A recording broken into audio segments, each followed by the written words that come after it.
and gentlemen, it's 5 o'clock on this Tuesday, September 5th, 2023. The Goldsboro City Council work session is called to order. Madam Deputy Clerk, would call the roll, please. Mayor Ham. Present. Mayor President Matthews. Present. Councilwoman Jones. Here. Councilman Broadway. Here. Councilman Gaylor. Approved. Councilman Bass. Here. Okay, we're all here. You have the agenda in front of you. Is there any motion to add to or change the agenda? I don't want to change it, but I would like to, I would like to pull that out because I got a couple of more questions that I want to clear up before. Item D? Yes, sir. The consent agenda. Yes. You want to remove that? No, I don't want to remove it. I want to move it up. I want to pull it out so it can be talked about. You want individual? Individual action. Okay. Any objections to that, anyone? All right. We'll move item D from the consent agenda over to items requiring individual action.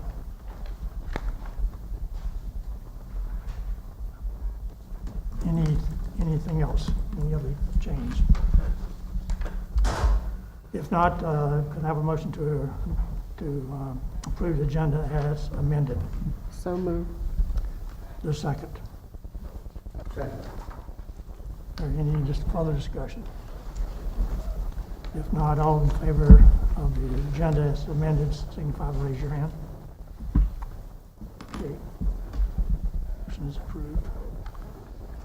Okay, we're going to old business, and we are going to hear from the Community Relations on their home ARP update.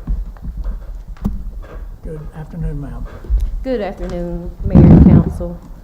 I'm here to provide Council with an update on our home ARP funding processes, initiatives, and next steps, and there is no action needed of the Council today. So I just want to start out with sharing or highlighting our home ARP timeline of events.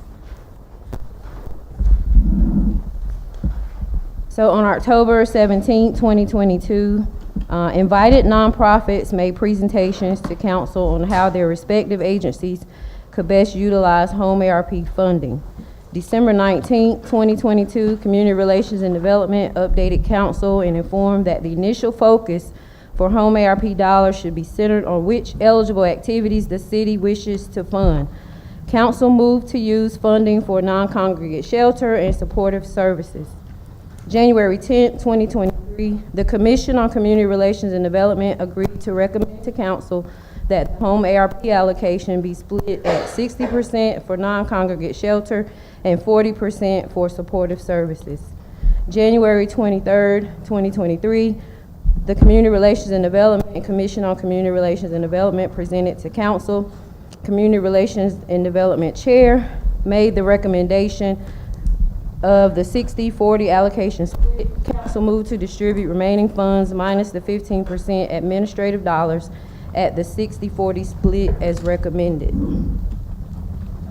Here's just a snapshot of that allocation breakdown. The total home ARP allocation is $907,913. The 15% allow for administration is $136,186.95. The remaining allocation is $771,726.05.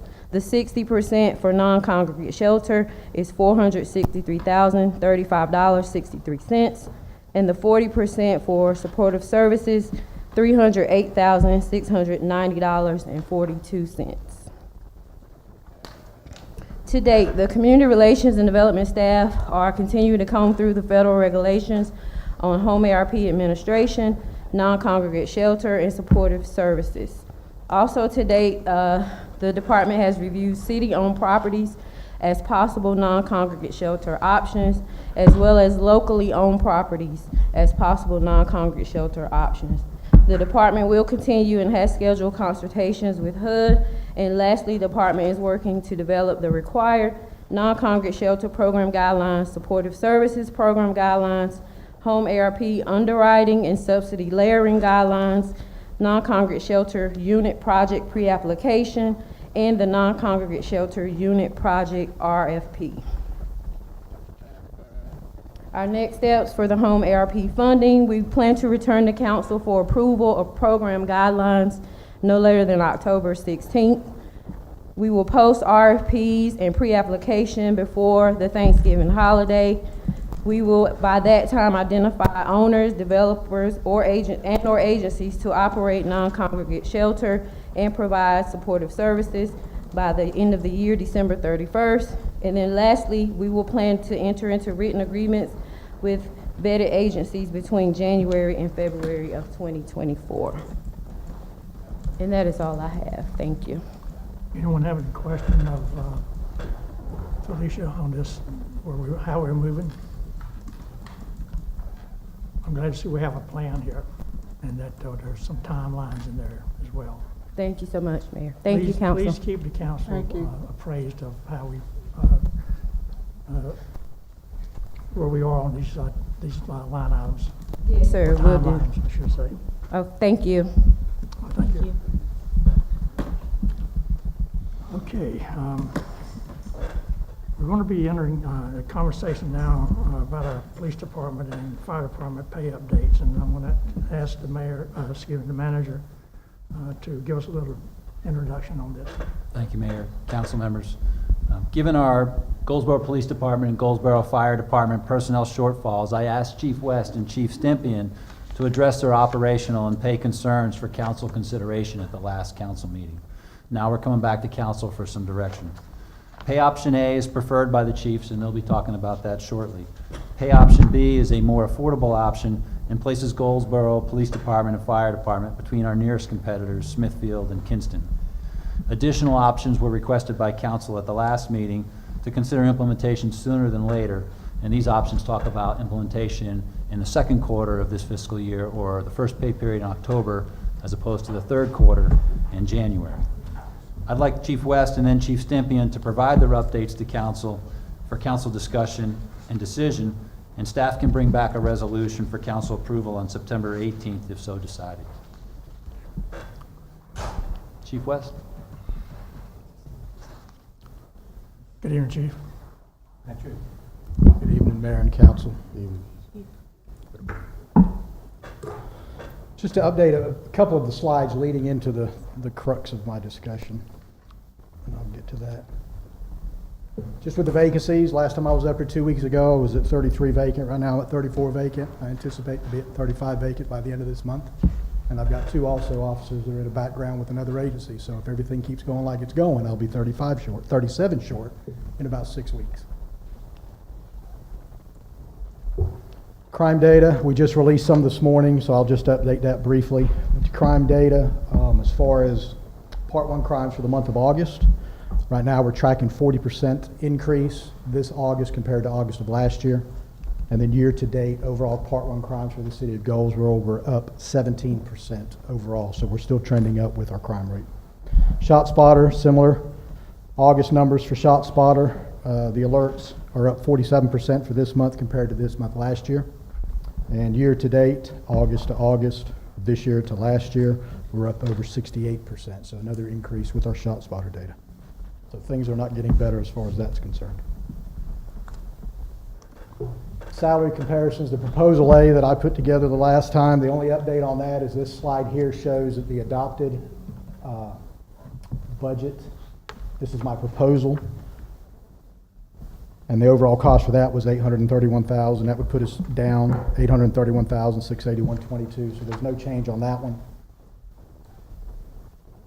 Proposal B, there is going to be a change. You'll see down in the lower right corner when it was figured the last time, it was 6.1 million or 6,104,577.80. That was without the merit that's going to come into effect January 1. So the merit was included, so that updated that number to 6,127,528.51. And that changed the differences below that. If the original cost was going to be $490,000 to implement that, to where now it's $339,000 to implement Proposal B. So that's the only update on that side. Again, the funding options with the lap salaries, delaying the majors promotion. Currently, we're 12. Well, now we're up to 14 vacancies. There's no real change in as far as the lap salaries after that. Also, after the first of the year, if we do 6 officer positions that we try to fill and fill the 1 corporal vacancy, but don't do anything with the major promotion until the next fiscal year, that still gives us about the same in the lap salaries. So over the 12-month period, it's still about $458,000. Promotional assessment was $25,000, so we're foregoing that expense. Total funding available or with lap salaries is about $483,000 to implement Plan A or Plan B. The cost proposal that council requested shows the salaries versus also the benefits. The cost proposal A, try to catch up with myself here. Salary so far for July 1 through September 30th is projected to be, we're budgeted for $1.4 million. We're projected to spend $1.2 million, which gives us a difference, kind of a surplus is what I'll call it for now, of $182,312.85. And then if we were to implement Proposal A October 1, the salaries, that would be the increase in the salaries, we would spend $1.4 million, which would put us in the negative of $15,000 over what we have available to spend, or over what we're currently adopted at. And then if we do the salaries, continue with the salaries January 1st through June 30th of 2024, which is again the 21.55% increase, and hiring 6 officers instead of all the vacancies that I've got, which would be 12, actually 14. We would only hire 6 of those. That cost is projected to be $3,075,000. The difference is a negative $181,000. So just for salaries alone, if we were to implement the 21.55% October 1 by the end of this fiscal year, just for salaries, we'll be in the negative $14,000. That's additional money that it would cost us over what we're currently budgeted. For benefits, if we do the benefits kind of the same timeline, July 1 through September 30th, projected to spend $341,000. We're budgeted or adopted at $416,000. That gives me a positive of $74,000. Benefits again from October 1st to December 30th gives me a surplus of $21,000. Then benefits from January 1st to June 30th cost $830,000, and that's with a major corporal and 6 officers. That gives me a plus of $2,000, a little over $2,000. So the overall for benefits would be a positive $97,000. So with salaries and benefits to get us through the end of this fiscal year, would be in the plus $83,000. So from my figures of what I'm looking at, and I'm not an accountant, we're budgeted appropriately to be able to take on that cost this fiscal year. Cost proposal B, same timeline, salaries July 1 through September 30th, projected to spend Slip the slide. Did I slip? It's there now. It just wasn't. Thank you. Flipping too much. Again, the salary cost from July 1st, September 30th is projected to be $1.2 million. We're adopted at 1.4, which is a difference of $182,000 to the good. Then the salaries, if we were to implement the 10% or minimum of the new pay grade effective October 1, we're projected to spend $1.3 million. We're adopted at $1.4 million, gives me a $96,000 positive. And then the salaries, January 1 through June 30th, adopted at $2.8 million for that time frame, projected to spend $2.8 million, gives me a positive of about $50,000. So just for salaries alone to implement Proposal B for the remainder of this fiscal year, we would be in the positive $329,000. So we're sufficiently budgeted to handle that. Salaries, same time period, July 1st, September 30th, $341,000 for salaries. We're adopted at $416, gives me a positive of $74,000. Benefits October 1 to December 30th, adopted at $416,000, projected to spend $364,000, gives me a positive of $51,000. Benefits January 1st through June 30th, adopted at $832,000, projected at $767,000, difference of $64,000. Total for the remainder of this fiscal year, salaries and budgets, salaries and benefits would be 1.6 is adopted. We're at 1.4 is projected to spend, gives me a positive $190,000. So total salaries and benefits for this fiscal year, we would be in the positive $520,000 to implement Proposal B. Any questions on those 2 proposals? Anyone have a question? So Chief, is this the option where, a new officer coming in would make more than like a captain, or is this the proposal for that one? If You were afraid about the compression part of it?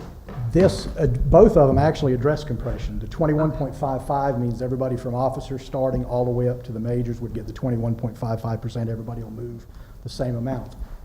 Proposal B, I think, brings the starting salary up to 47.7, I think, which is about 10%.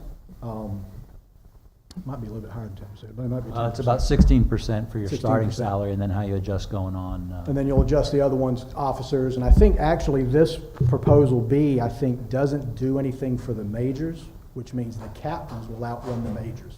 So my recommendation would be that if we went with proposal B, that I don't want to go with, is that we do make that adjustment for the major, include them. Because if not, my captains will be making what my majors will be making. So if that adjustment was made, would you support proposal B? No. I'm sorry, Chief, Madam. Chief, can you go back to Madam- your proposal B, I'm sorry, earlier, Proposal B from the earlier? previous slides? Because I thought you funded the chief, the majors went up from an 85 to 86, so a pay grade or 5%. On the slide, but when I went back and looked at the proposal that HR sent me, I looked at it before I came up here. Okay. It's actually an 85, so that's Okay. incorrect. I just haven't updated Okay. the slide, didn't get a chance. And of course, we'll double check that when we get back. Chief, does B help us prevent compression? That's what, Both of them address compression to some degree. I think Proposal A does a better job of it. Proposal B, I think, is adequate. You may have to come back and maybe adjust one or two as we move forward. we fought that for years. Yeah, we're better, definitely better, but I think 21 will make everything, everybody will move the same amount, so I don't think it'll make anything worse, whereas the other proposal will move some 10%, some will move 15, one will move 5. You could potentially have an argument there for some compression.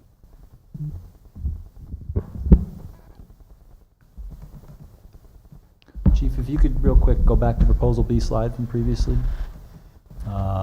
First presentation? Or proposal A, it doesn't, I just want to clarify that basically each pay grade is about 5%. So you can see, for instance, captains would go up 3 pay grades or 15%. Sergeants would go up 4 grades. So is that pretty accurate, Susan and HR? Each pay grade's about a 5% increase, correct? Mhm. So for instance, like I said, on the majors, you go up 1, that's a 5% increase if it's figured in. And then for Slide, B, proposal B does it a little bit less, obviously, if you go to B. so B,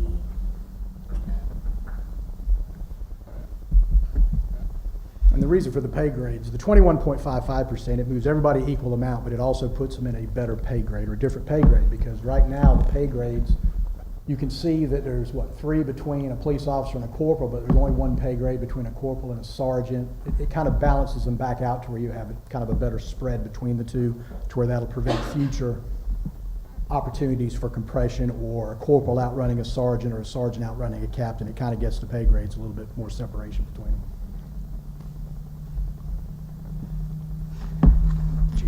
Chief, these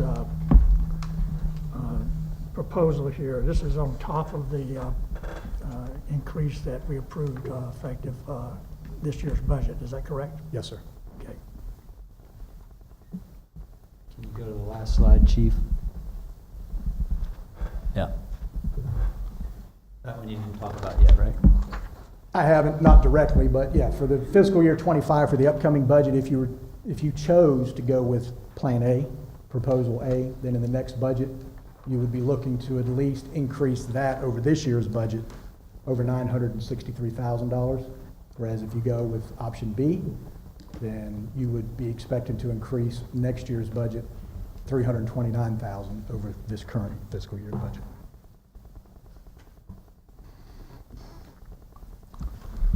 So council, we're going to hear the fire department, then we're going to come back to both issues and determine how we want to go. I have not a question. We talked about the cops, the grant, and, you shared that information with me. But I talked with Wiley Nichols, and he said that he would be willing to sit down and talk with you and Tim about some other funds. Who is that? I'm sorry? Wiley Nichols. Congressman Nichols. Okay. I know you said that the police department did get grants before, and that was a problem. Did not get grants? Did get some grants before. We got a COPS grant way back in, I don't know the exact year we got it, but that's what created the housing unit. Because they were positions that were in addition to what we were budgeted for. So that's how the COPS grant works. But the COPS grants, obviously you've already determined this, or we've already determined this, wouldn't work the way we currently are, because you would have to fill the 20 frozen positions, and then you would have to go look for additional positions to be funded by a COPS grant. So if there's other funding out there, I hope there is. I haven't found any yet that would support, funding for grants for salaries, unless it's a new position, and we're 20 frozen positions away from any new positions. Well, would you and the mayor and Tim be willing to sit down? Oh, absolutely. Okay. I I know I you spoke with interpreted- them too. Okay. I interpreted his comment that the grants would be for police, fire support other than salaries. Okay. Because see, I talked to him individually. I wasn't there in the very beginning, but I spoke to him individually. Okay. So, okay. Good.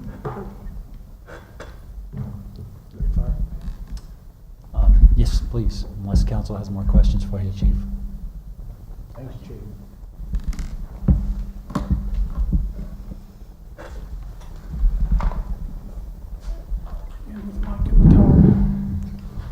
Good. All right, good afternoon, Mayor Pro Tem, members of council. Thank you for giving me this opportunity again. I still have the slides from my last presentation, but I'm not going to talk as detailed as I did last time. I just wanted you to see them again where we were at. So since 2019, we've lost 45 people to resignation retirements. Same time period, we've hired 35. Essentially, we've lost 18 of those people, and this does include the individual I talked to you about last time. What it looks like for our current staffing is we have 11 vacancies. 3 of those are frozen. Unfortunately, I just got word to expect another resignation sometime this month. So I am expecting the 12th one to show up at some point. Current response, it takes me 4 engines and a tower just to meet NFPA standards. When we go to just a regular structure fire, that's not including a commercial structure, apartment building, that's just a residential house. And when we do that, we only leave 1 truck left in the city with 3 people to respond for anything else that comes up. Historically, and what we should be doing is 3 engines and tower. It's the way we used to always do it. We can get that number 17. That leaves us 2 engines and 6 to 8 people to respond to anything else in the city. And we've done it since when we annexed the Pinewood subdivision area. That's how we've been operating. Chief, can I just stop you there? Yes, sir. I meant to ask this question last time and got away from me, but I recall that in a previous briefing at some point, a year or 2 years ago, whenever time flies past when you're having fun like me, but there are occasions when you roll out these number of fire units, and the first truck on the scene may call and say, well, it's just a little stove fire or whatever, and those trucks turn around and go back. Sometimes they don't physically go to the fire. Is that a fair statement? So it's a yes or no. So if they go there and it was somebody cooking, they took the pot outside, yes, they'll cancel everybody else and that truck will stay on scene. Right. If the fire has advanced and gone anywhere near the cabinets, everybody will still continue to respond to make sure it hasn't extended into the attic or in the walls. So it's kind of a yes or no. I'm not trying to dance around it, but it depends on the situation they get on scene. And I just want to make it clear that not every case requires those trucks to go and be on station. You are correct. Or stay on station, as the case may be. Yes, sir. Okay. I'm not trying to take away any of the responsibility of the fire department or anything like that. I just want to make that clear. Yes, sir. I understand. So our call volume, this is the same one I showed you last time because my August numbers were not in yet, but I do have my August numbers, and we ran 415 total calls. And again, a quarter of them were multi-truck calls, so 104 of those were multi-truck calls in that month. This one, again, I think I kind of elaborated quite a bit on this one, why it's important for us to have 5 engines, tower involved, where they're located, because we're trying to make sure we do that, reach that 4-minute mark. And I'm just trying to go through quick so we can get to the one I know you need. So the effects of personnel, talked about that. My biggest concern is safety, both for the citizens and the firefighters. So this is something I did want to touch on because last time I talked to you, I said I had 2 certified people that I was hoping to hire out of this. They both decided to take jobs elsewhere. One is going to Garner and the other one's going to Roanoke Rapids. So we've interviewed 6 people today. We'll interview the remaining 3 tomorrow. The dilemma I have as part of my plan was hoping that those 2 were going to be certified. I could train them, put them on the truck fairly quickly. Those options are gone. It's going to take me about 4 months to train a firefighter just to get them on the truck. And then I'm looking at another 2 months or so to get them through EMT. So I just wanted to make you aware of that. And this is where we are. This is what I presented. Again, these are our salaries with 12 other comparables around us. I know that we can't compare always when it comes to salaries west of 95, but I do have to consider them competition because that's where my retention is being affected. Those 4 were selected because I've had people leave to every one of those departments. So what I proposed the first time was my proposal A was kind of in the middle of the road, putting us at roughly 43,000, 43,300. It puts us in the middle. It's about a 13% pay increase for our starting pay. And with the pay grades, you can see here it's anywhere from 1 to 4. We were trying again to address compression. Obviously, this does not fix the compression problem, but it does help with the compression problem. This was the breakdown of what the pay raises were. 54 personnel would receive 10%. That's firefighters, engineers, and captains. 17 would receive more than that 10%, but that is 15 new firefighter positions and 2 engineers just to get them to the bottom of their pay scale. 7 would receive 5%. That would be my battalion chiefs, assistant chiefs, and the deputy chief. And then 5 people will receive nothing. That includes myself, my executive assistant, administrative assistant, and then 2 part-time positions. The funding. So the total cost for this for an annual time frame is $397,000 in salaries. When you include the benefits with it, that number goes to $504,000. So for an annual cost, salaries and benefits, it's about $504,000. When I presented to you originally, I had a January implementation time frame, and for that, the salaries were $199,000. Then when you add benefits, you're looking at $252,000. Council expressed interest to see a little bit earlier, so we came up, figured that for October 1st timeframe, $290,000 in salaries with $369,000 to include benefits with it. The lapse salaries that we come up with, looking at it, if we started in October, we would have about $131,000 in lapse salary. If we started in January, we would have $125,000. The last column on here is last year council approved for the fire department to start charging for fire inspections. Well, it was put into the budget ordinance this year. We are currently working with a third-party company to start that process so they can do our billing and collection for us. They charge $18.95 per paid invoice to do this service for us. But I wanted to bring that up because we're projecting $76,000 annually in revenue from that. It's kind of hard because knowing who's due inspections what with our reporting system, it's kind of difficult to pick that out right now. Yes, sir. You knew it was coming. So that 76 minus their fees is you're anticipating what? Didn't actually figure that out, but I can get that very quickly for you. What does the fire inspection cost? General business inspection, $65. So And those usually happen every 3 years. So they're taking a third of it. Yes. And then when you start looking at the larger facilities, it starts going based off square footage. For example, and it's published, the hospital is $400. Okay. But it also takes my inspection division and an engine company to make sure we can get that done in one day. And the cost for the outside company remains flat? Yes, to my knowledge, from what I've seen, I'm still working on their agreement, and we still have some questions that they've asked us. We're trying to get back to them. So we're hoping in October timeframe is when we'll start, and we're projecting somewhere around 57,000 in revenue with that. Okay. But Thank I you, will get that. Okay.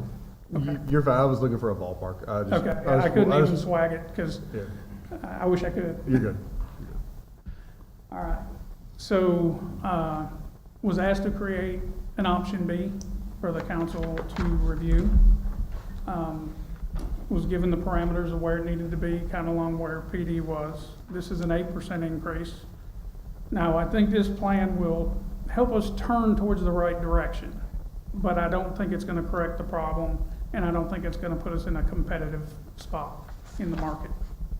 But it's starting at 41.2, and essentially what we do with the pay grades is you'll see they've dropped. If you go back to the last one, it was dropped one pay grade from what it was in the prior one, which, like the city manager said, that's about 5%. What it does when we start talking about the breakdown is 61 personnel would get a 5% raise. That's everybody from firefighters to the deputy chief. 17 would get over 5% to get to the bottom of their new pay grade. And then the same 5 that would receive 0 still receive 0 in this plan. And I have a habit of talking fast, so if I start getting going, someone stop me.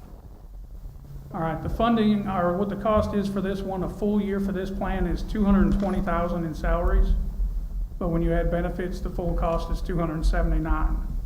If we start the plan in October, we're looking at an additional $161,000 in salaries, or $204,000 when we include benefits to it. And then if we start in January, we're looking at $110,000 in salaries and $140,000 with benefits added. Lab salaries change a little bit with this. You're looking at $129,000 with an October start, and then $126,000 with a January start. Again, my concern with both plans is I don't have any certified people in my pipeline right now to put on my truck. So I'm trying to get that as well. Inspection fees will remain the same because they won't change with the pay plan. And I know I rambled through that fast, but I appreciate your time and consideration. I know these are difficult decisions you have to make, and I appreciate you giving me the opportunity. So Chief, I'm going to ask you the same question I asked Chief West. These proposed increases are in addition to the 2% pay raise, the 1% performance, and the $400 bonus that the council approved in this year's budget, correct? Yes, sir, they are. Okay. I have a question. You said there was one group that wouldn't get a raise. Yes, ma'am. What group is that? That is myself, my executive assistant, my administrative assistant, and then we have 2 part-time positions that would not get anything. Okay, now is that under both? Yes, ma'am. Option A and B? Yes, ma'am, that's under both. Chief, I think you said it, but what is your preferred proposal? Obviously, my preferred proposal is A. It is my first one.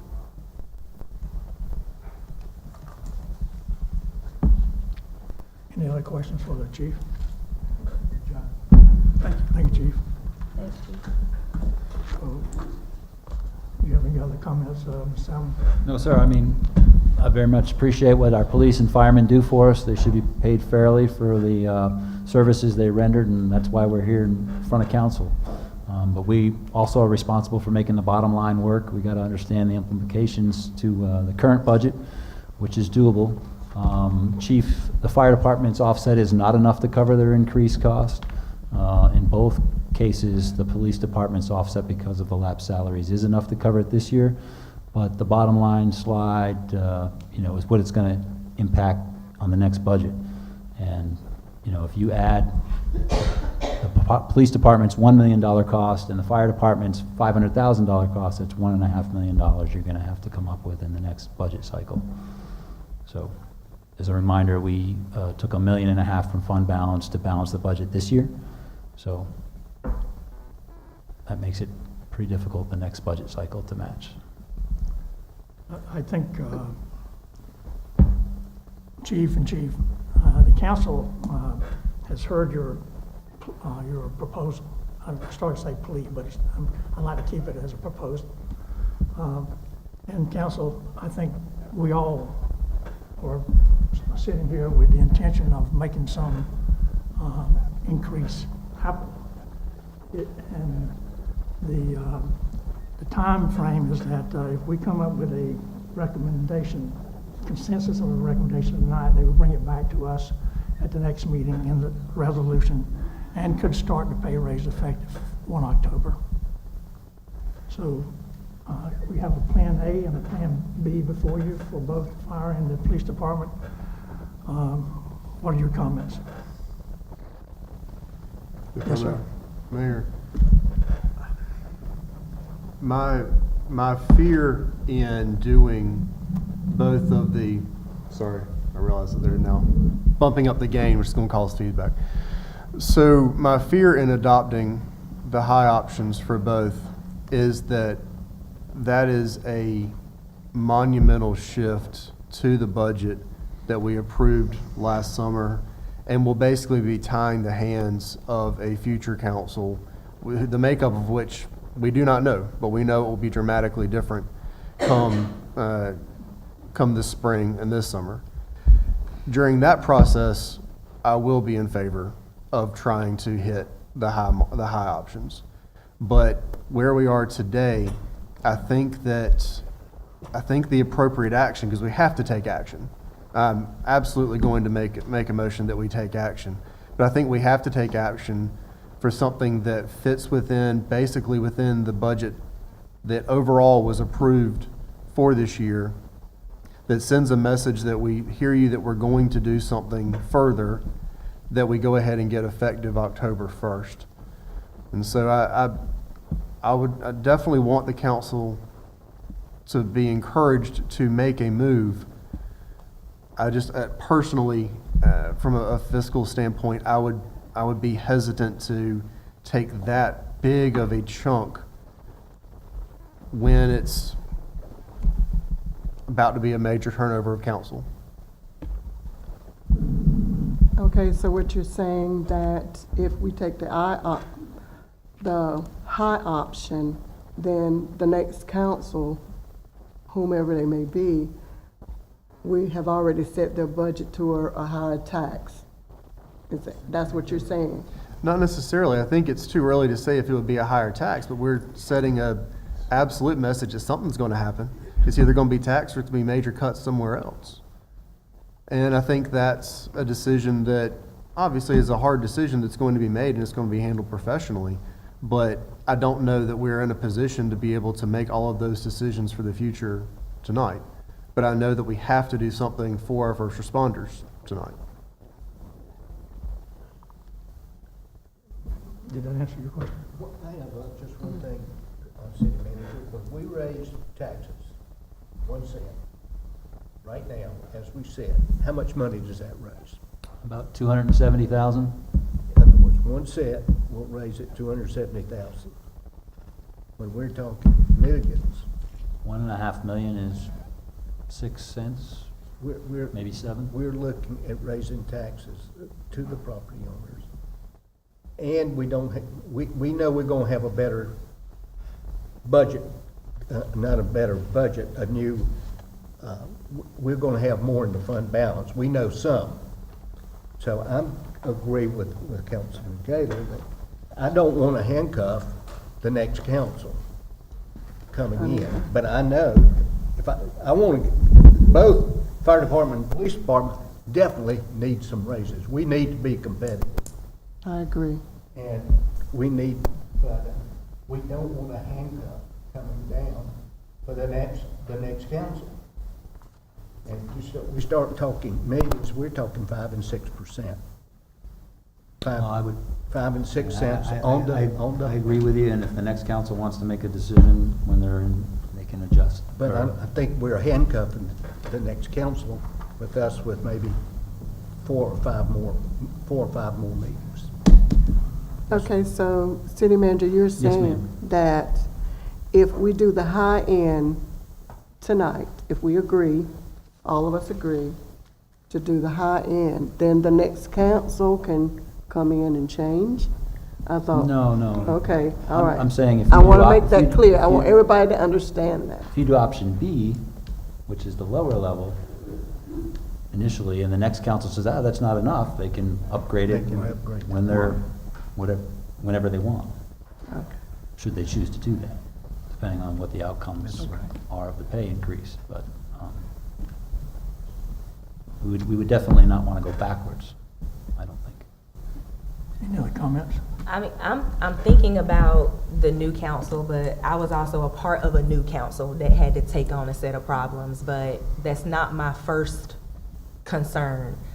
My concern is how do we get, if we can't meet the 21% for police and what Chief Stempien is asking for fire, how closely can we get safely financially is my concern, because it looks like the options are on two different extremes. To me, what it looks like, the difference of the dollar amount. So where is a safe medium to get us as close to the 21? Because we are financially responsible for what happens here, but I don't see a medium. I just see it's this or it's that. So how can we safely get close to where we need to get to, which is what both chiefs are asking for, and I appreciate their ask. How do we do that? Because that's what I was hoping for, that we would see some type of medium where it was safe for us. So also in that, city manager, what is your recommendation for the board?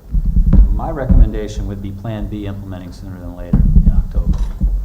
So if you want some kind of medium between these cost figures, we can run them up with the police, but at least if you approve B for both the fire and police now, starting in October, we can move forward with that and consider other options if you would like before December or whenever the next council comes in.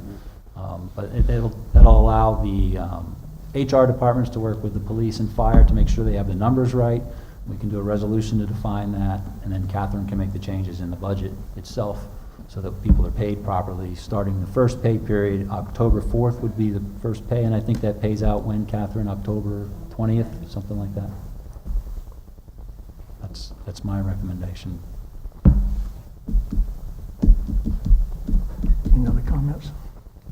Not that I want to choose between the two, because both departments are extremely important, and we are really having some problems with policing. So let me just ask this, is there a consensus here to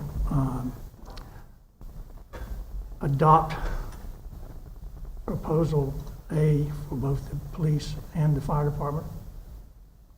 Can you show a head nod or whatever?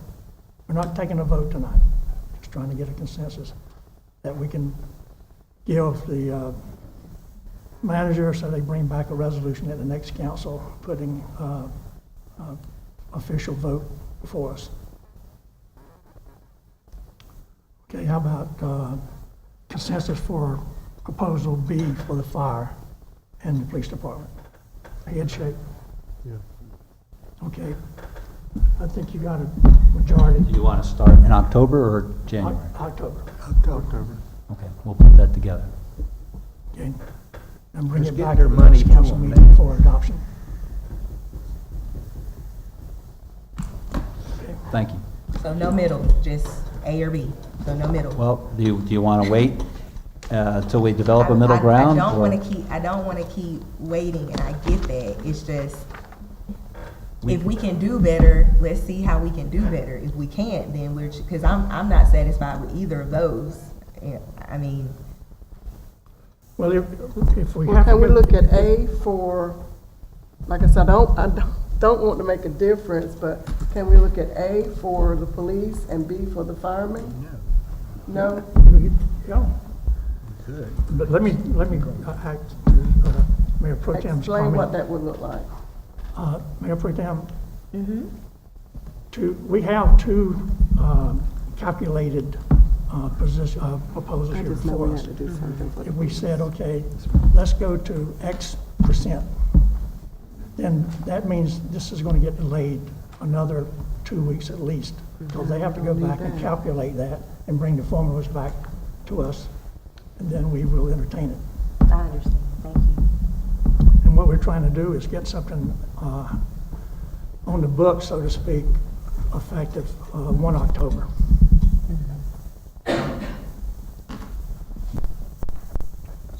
So we had a consensus approved, a head nod for Plan B for both. Do you still want to? Well, you know, if we can't do it, then I don't want to hold off. We need some policemen, and we need safety, We just you adopted know, Plan B. yeah, Yeah. so that's good. That'll Okay, get 'em then, to- if we can't, okay. All right. We get it. It'll come back to us at the next meeting for adoption. Yes, sir. Okay, thank you. Okay, get back to my agenda here. Next item is new business, and we have a downtown master plan history and update. Good evening, Mayor and Council. Hello. That's a tough one to follow. But I don't need a decision to make, or I don't need a decision tonight, so no action needed. I'm simply here to give you a brief overview of the downtown master plan and highlight some of the efforts that were put into the comprehensive planning process, as well as the successes that have followed. I think that we could certainly, and I'm speaking for myself, do a better job of keeping this top of mind and giving you updates, so that's what I'm here to do today. In the past 15 years, downtown development initiatives and projects, especially in the public sector, have largely been guided by the Downtown Master Plan. Adopted in 2007 by City Council, the ambitious plan outlined specific goals and opportunities to impact areas of need, including streetscape improvements, residential development, preservation, and wayfinding. While a significant amount of work has certainly been accomplished, the priorities of the council in 2007 are still relevant and continued efforts are needed. Why is planning necessary? As you all know, certainly, impactful growth often requires labored, as we've seen, decision-making, sometimes difficult decision-making, which is why thoughtful, broad-based planning is necessary. A successful plan must be comprehensive and sustainable. This allows for continued growth and progress through changes in leadership, as well as changes in economic conditions, changes that we've certainly seen in the last 2 decades, as many other municipalities have. Projects, funding, and investments are prioritized based on plan objectives. Efforts from multiple stakeholders, both public and private, can align to encourage cohesion and maximum impact. And essentially, a good plan is simply a roadmap to success. Okay, so much has occurred in the last 2 decades. I think a visual timeline is helpful. Certainly for me, I've combed through a lot of data to pull this presentation together for you, to give you a great background of how we've gotten here. So in February of 2006, City Council adopted a downtown neighborhood revitalization plan in an effort to take a proactive step in the development of viable neighborhoods surrounding the commercial downtown core. That was taken directly from the neighborhood plan, preparing for future investment in areas facing blight and disinvestment. This plan, that was essentially worked on for about 2 years before it was adopted, involved city departments including planning, inspections, downtown development, finance, the police department, the city attorney, and the manager's office, along with partners including Preservation North Carolina and Self-Help.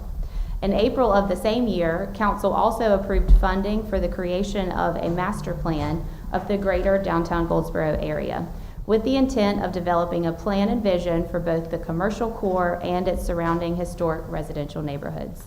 The city hired Allison Platt and Associates to prepare the master plan and worked together to complete the project to guide its development with the assistance of public input from 4 public forums and numerous personal stakeholder interviews.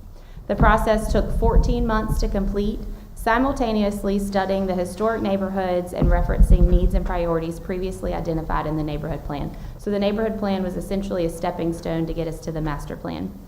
A major recommendation of the master plan called for a significant redesign of Center Street to stimulate business development and improve pedestrian use. So between 2007 and 2012, several schematic plans were created to prepare for the city's investment of $2.3 million in the first phase of streetscape on the 200 block of North Center Street, right out here in front of us. This was completed in November of 2012. Also during this time, the city was working with NCDOT to acquire Union Station and prepare that for creating a future transportation hub, which we'll talk about shortly. So upon the completion of the first phase of streetscape, this redesign was embraced by many in the community as a visible transformation of Goldsboro's downtown and re-energized the downtown revitalization efforts. In 2013, the U.S. Department of Transportation announced the availability of the Transportation Infrastructure Generating Economic Recovery Grant. That stands for Tiger Grant, it's easier to say. City leaders prepared an application proposal that resulted in one of just 27 successful awards in the urban category nationwide. So we received one of 27 awards throughout the country. Notification of the $10 million award was made in September of 2013 to complete 3 additional blocks of the Center Street Streetscape construction project, 8 additional blocks of streetscape work that connected Union Station and now GWTA to the commercial core, as well as the construction of the GWTA bus transfer center that's on Carolina Street. There was also some improvement to the property around, again, to prepare for this creation of a transportation hub. Construction began in August of 2014 and was completed in November of 2015. In 2016, the city was awarded a second Tiger Grant, so we were one of 3 in the state to receive 2 Tiger Grants in 2016 at that point. The amount for that grant was $5 million for additional improvements outlined by the master plan, including the last phase of Center Street Streetscape, the development of the hub, and installation of 90-plus wayfinding signs in the greater Goldsboro area, not just downtown. Okay, so the neighborhood plan, as I said, was kind of a stepping stone to the master plan. This was an internal planning document that was worked on and established by numerous city departments that I've already shared, but they're up in that green box there. Now, I've listed the priorities and the objectives and pulled them directly from the plan, so I'm just going to read those to you. Restore historic neighborhoods, restore historic homes for single-family owner-occupied use, create infill development for affordable housing that complements the historic nature of the neighborhoods, generate private investment, prepare for growth from Raleigh and Union Station development. Again, this was in 2006. Create a substantial and sustaining future for commercial growth, strengthen the tax base, reduce crime, preserve historic properties and utilize the uniqueness to provide a diverse neighborhood, and meet future housing needs of Seymour Johnson Air Force Base. So of course, all of those team members really have changed hands and leaders have changed since 2006. But the priorities and the objectives, I think we can all believe are still, or agree, are still relevant today. So while the way forward may differ, the focus area and the objectives offer helpful perspective and a starting point for future planning and development. Now, the neighborhoods, there are 3 historic neighborhoods that were designated by the neighborhood planning team as initial target areas based on existing historic structures. So what existing structures are still standing? Is there a concentration of those that was used to help guide the planning of these maps? Vacant properties for infill development and proximity to the commercial core, and major anchors like Union Station. So I apologize, the map is turned sideways. Center Street is right in the middle of it. But the orange circle at the top, that is the Depot District neighborhood. The borders of this neighborhood are Carolina Street to George Street and Ash Street to Chestnut Street. So it's a little bit bigger, but again, this is all surrounding that anchor of Union Station. The second neighborhood was North George and James Street. The borders of this area, it's a little bit smaller, George Street to James Street and Vine Street to Ash. So you'll note that this is north of Ash Street in the downtown historic district. And the third neighborhood that was identified was South John and William Street neighborhood. The borders of this are John to William and Spruce to Elm. So again, a little bit smaller. What's unique about this area is that the housing stock is a little bit smaller. So this would be an ideal location for smaller, more markedly affordable, or affordable in terms of the market, properties. So it makes it a great opportunity for someone like Self-Help, for example, to come in and construct some properties. So again, our historic neighborhoods are still a vital part of the downtown development story and will remain a priority. A walkable community surrounding the commercial core is key to a downtown success and the vitality of our neighborhoods. Additionally, opportunities exist to save historic structures and provide a mix of housing opportunities to both accommodate the needs of our community and those that are seeking commuter neighborhoods from other cities. All right, now the master plan. As we look at the master plan, there were three major priorities that were identified. Those were streetscape, strategic development, and residential. And you'll note that the strategic development element and the residential both are pulled directly from the neighborhood plan, as I've already shared. So first, the plan sought to identify key streetscape projects to spur future development, private investment and growth, promote pedestrian experience, and improve entry corridors. And then under strategic development, identify catalyst projects in key locations to spur private investment. So when we think of this, we think of the Paramount Union Station, the community center when it was there. And residential, revitalization of the surrounding residential neighborhoods identified as an essential element of downtown revitalization, promoting both mixed income and mixed density infill. So again, more housing opportunity to meet the needs of our community. All right, let's talk about the impact of our downtown development efforts. And I know I've shared this slide time and time again, but it's always important to look at the economic impact of our plans. Together, we've realized some really incredible investment and growth. Since 2013, we have seen 80 net new businesses open, 491 net new jobs that have been created, and 193 commercial property renovations that have been completed. This is just in the downtown district. The total public investment since 2013 has been $35 million. This figure includes $15 million in federal grants plus city and county facility construction and rehabilitation. And you'll note that police and fire, city hall, Paramount, courthouse, county offices, all of those are located within that downtown footprint. So they're all included in that $35 million figure. Now, when we pull out state, federal, and county contributions, the city's investment in this period of about $12.5 million has been leveraged to generate roughly $66 million in projects, leading to a 5-to-1 return on the city's investment.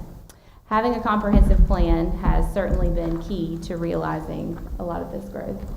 All right, now the next few slides include photos of the completed public investment projects. So on the left, we have the Center Street Streetscape Phase 1. This is the one that was 100% city funded right in front of City Hall. It was a great opportunity for us to, one, find out what was underground, but also demonstrate our commitment to seeing through the rest of the master plan. And as luck would have it, if you want to call it that, a year later, we received that $10 million grant. So I think by demonstrating that commitment, we were able to get that back tenfold from other public investment and private for that matter. Center Street Streetscape Phase 2, this was the $10 million Tiger, or part of the $10 million Tiger Award. This was 75% federal and 25% city. That included streetscape down to Spruce, and then improvements along Walnut Street, again connecting Union Station to the commercial core. GWTA, the new facility was constructed. That was funded by the 2013 Tiger Grant, again with a 75% commitment from federal and 25% city. Goldsboro Union Station site work, of course preparing for future development at Union Station. So that makes it certainly much easier to identify a developer if that's the way that we go for Union Station. Now we have our third phase of streetscape, our third and final phase of the Center Street Streetscape project.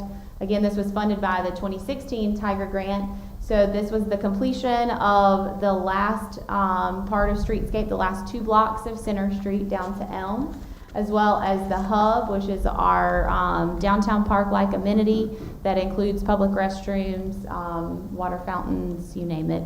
It's a great public event space that's utilized not only by public but private entities. Then we have the wayfinding signage. So as part of the wayfinding signage installation, as I said, there were over 90 signs that were installed beyond downtown, so greater Goldsboro directing you. You'll see them along Ash Street, you'll see them on the highway directing you to different points of interest in Goldsboro. Other notable awards and efforts include a Great American Main Street Award in 2017. We were awarded the One to Watch, so essentially a runner-up award, if you will, to the Great American Main Streets. There are 3 of those awards that are given, 3 Great American Main Street Awards that are given annually. So we were the runner-up to that, and that was against 2,000 communities across the country. So I think that's very impressive. That was in 2017. We've also seen the completion of a reuse study for Goldsboro Union Station. We are currently seeking public funding to continue to stabilize that structure so it maintains its viability as part of that transportation hub. And then the completion of an arts district feasibility study that has laid the early foundation for the planning of an arts district. The goal with that is to stimulate economic activity related to the arts between Union Station and the commercial core of downtown. So let's talk about what's next. 2 significant projects remain from the downtown master plan. One of those is residential infill in the 300 and 400 blocks of South Center Street. I'll share that in more detail a little bit later. Essentially, the final phase of streetscape set the stage for mixed density residential development in those last 2 blocks of Center Street, as well as stabilizing Goldsboro Union Station to spur further investment and create connectivity with this key historical anchor. Connectivity from a transportation perspective and an economic development perspective. By putting Union Station back into productive use, we are creating opportunities for economic activity within the station itself as well as in the surrounding neighborhood. Lastly, as a major element of the neighborhood plan and the master plan, strategic residential development is still very much an important objective. This includes encouraging improvements and investment in our historic residential neighborhoods around downtown. Following the master plan, this investment should include mixed income development as well as mixed density development. This work, as we know, is very slow and requires a number of stakeholders to achieve real progress. The city has and can continue to prepare for scaled development to encourage more impactful and realistic growth. Investing in these neighborhoods has historically been challenging as construction costs have made rehabilitation or infill financially unviable. Strategic planning is necessary to re-energize revitalization efforts that balance the needs of development with that of the neighborhoods. Currently, Choice Neighborhoods is an active planning process that I believe can do just that as long as we are ensuring that our interests are aligned along the way. We can also continue to encourage historic preservation, not just as a means to protect historic structures and former neighborhoods, but to incentivize economic development. By honing in on how state and federal historic preservation tax credits can be put to use in traditional residential areas, we will be allowed to identify opportunities to rehabilitate some of our historic homes. So in closing, my intent this evening was to demonstrate how comprehensive and strategic planning can make a significant impact in a relatively short amount of time. Changes in leadership and financial capability may temporarily affect investment in any area of the city. However, consistency of plan and purpose are necessary to guide successful development. While both plans require updates to continue planning for the future with growth and investment, the priorities remain applicable. Those are to promote the pedestrian experience, use our anchors to catalyze growth, and promote strategic residential development. That's all I have for you. Any questions? I have a comment. One is that, thank you for your presentation, by the way. Thank you. Goldsboro's been very fortunate, as you just illustrated, in receiving Tiger grants. We probably are unique for any city in North Carolina especially, to have received 3 Tiger grants. Two. Two? Two, yeah. And in this short period of time. And we also got money from our state budget, out of our state budget, to help us with the hub downtown. And so we have been very fortunate. I often am traveling and hearing people say, I was in Goldsboro recently, or I heard about the change in Goldsboro, and the comments that they make make me proud to be representing Goldsboro, because our face of downtown Goldsboro has changed drastically over the years, more so probably than any other city in the state of North Carolina. Others have had streetscape programs, but they haven't changed like we have. So we get a lot of comment on that. Last Friday, myself and our assistant manager sat in on a virtual railroad discussion that took place down in Wilmington. The deputy administrator for the railroad commission, which sits underneath the Department of Transportation, was the keynote speaker. And he talked about how much money is being appropriated for rails, rail development, rail improvement, and so forth. And I was pleased to see again that railroad line from Wilmington to Goldsboro to Raleigh is still being talked about. I know we've been talking about it for decades. I mean, I remember back in 2000 hearing about it. And there are people here in this town who've given a lot of time and effort for that. I have an optimistic outlook that there will be a rail line at some point coming from Wilmington through Goldsboro that provides passenger service to Raleigh. And we can't let our focus fade on that. We got to keep that in mind. I'm not saying that we need to go out and spend hundreds of thousands of dollars or anything like that, but let's don't let the people that will be sitting around this table come January or December forget that may happen even in their tour duty, so to speak. So, I sure hope so. ma'am, I sure hope so, do yeah. too. There's a lot of economic return that comes out of that to the city of Goldsboro. So what's your next course of action here? For Union Station? No, just in general. Just in general? Well, as I mentioned, we're identifying hopefully some public funding that we can apply for to stabilize Union Station, since we're talking about Union Station. We know that it's a significant investment to actually put it back into use, which is what that reuse study was for.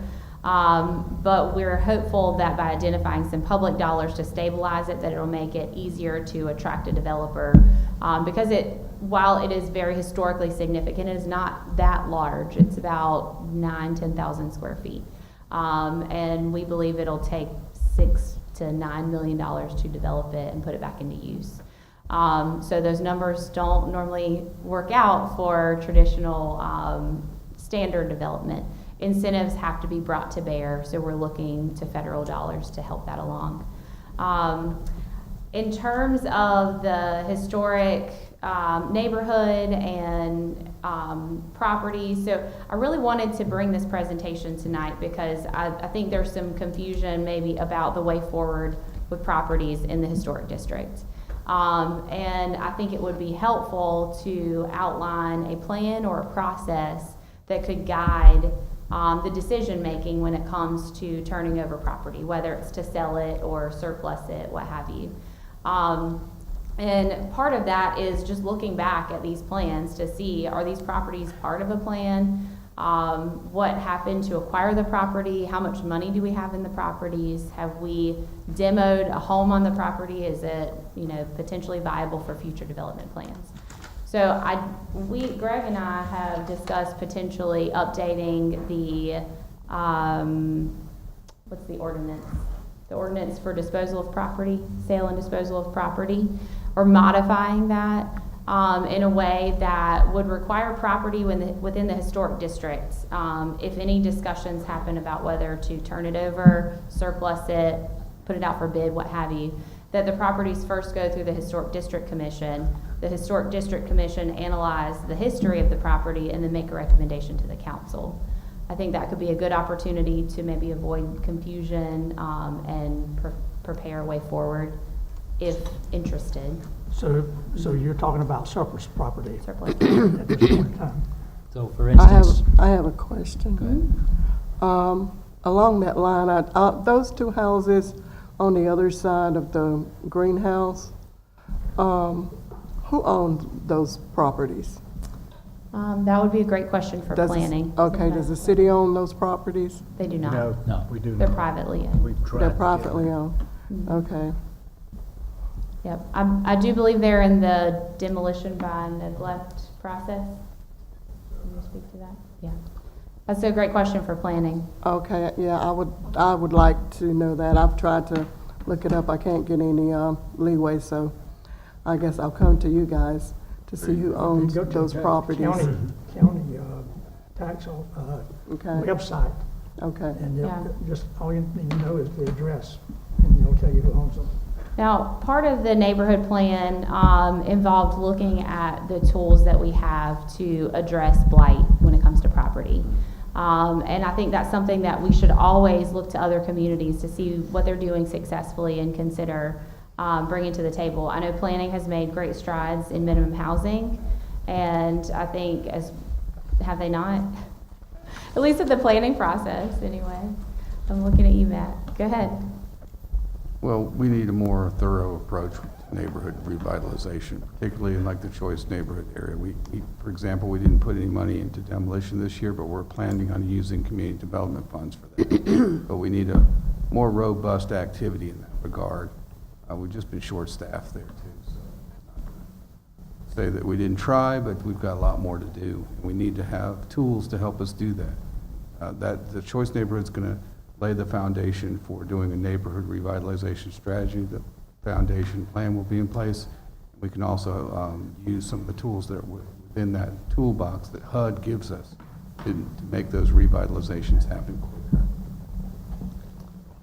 Yes. Aaron, are you hearing anything on any movement at all in that area from Elm Street to Spruce in terms of Potential development? potential development? Yes, I'm actually presenting a proposal for an RFQ tonight to put that out for future development.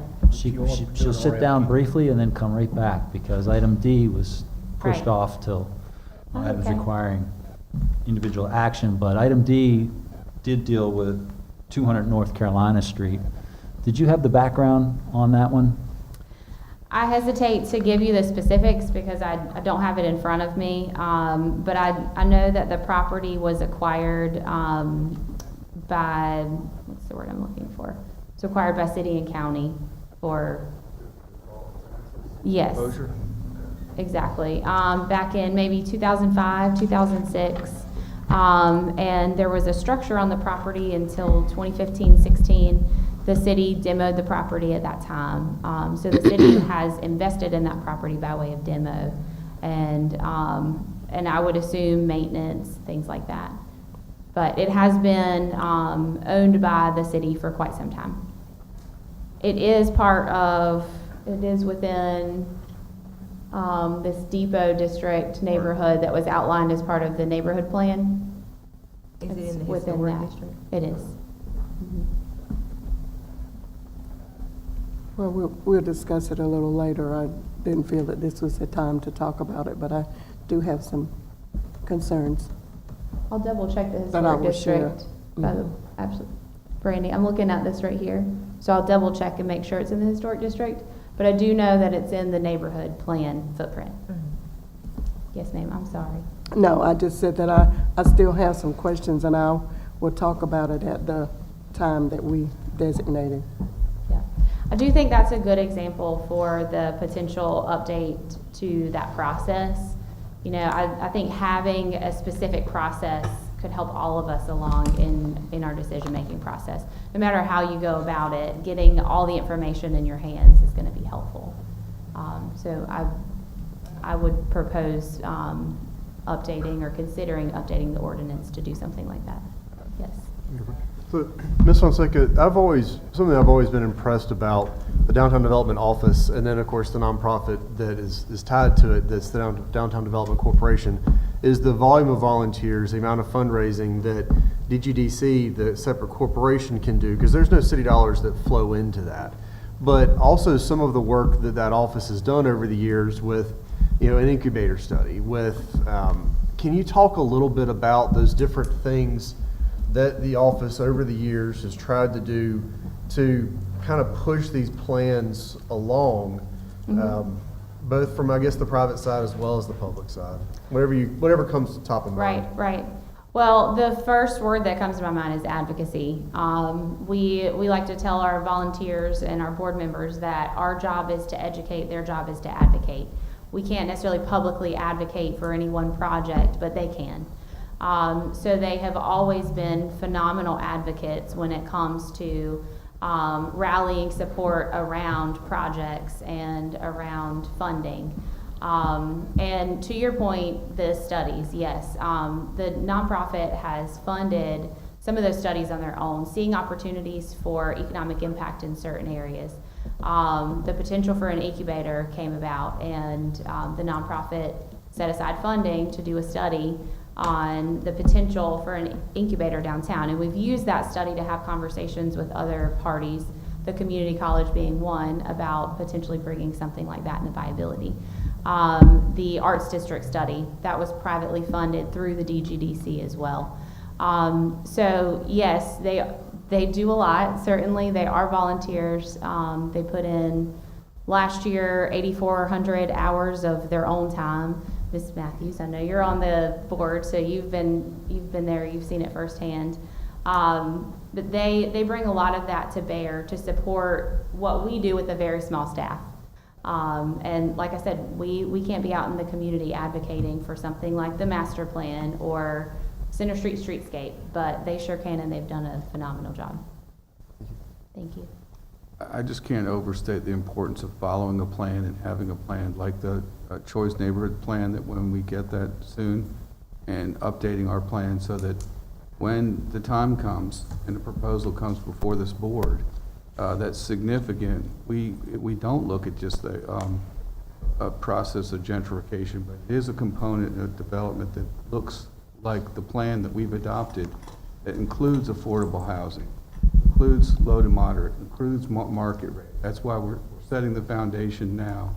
We're building on the foundation for downtown, but setting the foundation out in the areas that are beyond downtown. Any other comments? Thank you. Thank you. Okay, at this time, we're going to move into the consent agenda items, and we'll be looking at items E through I. Ms. Fonseca, item E. That fast.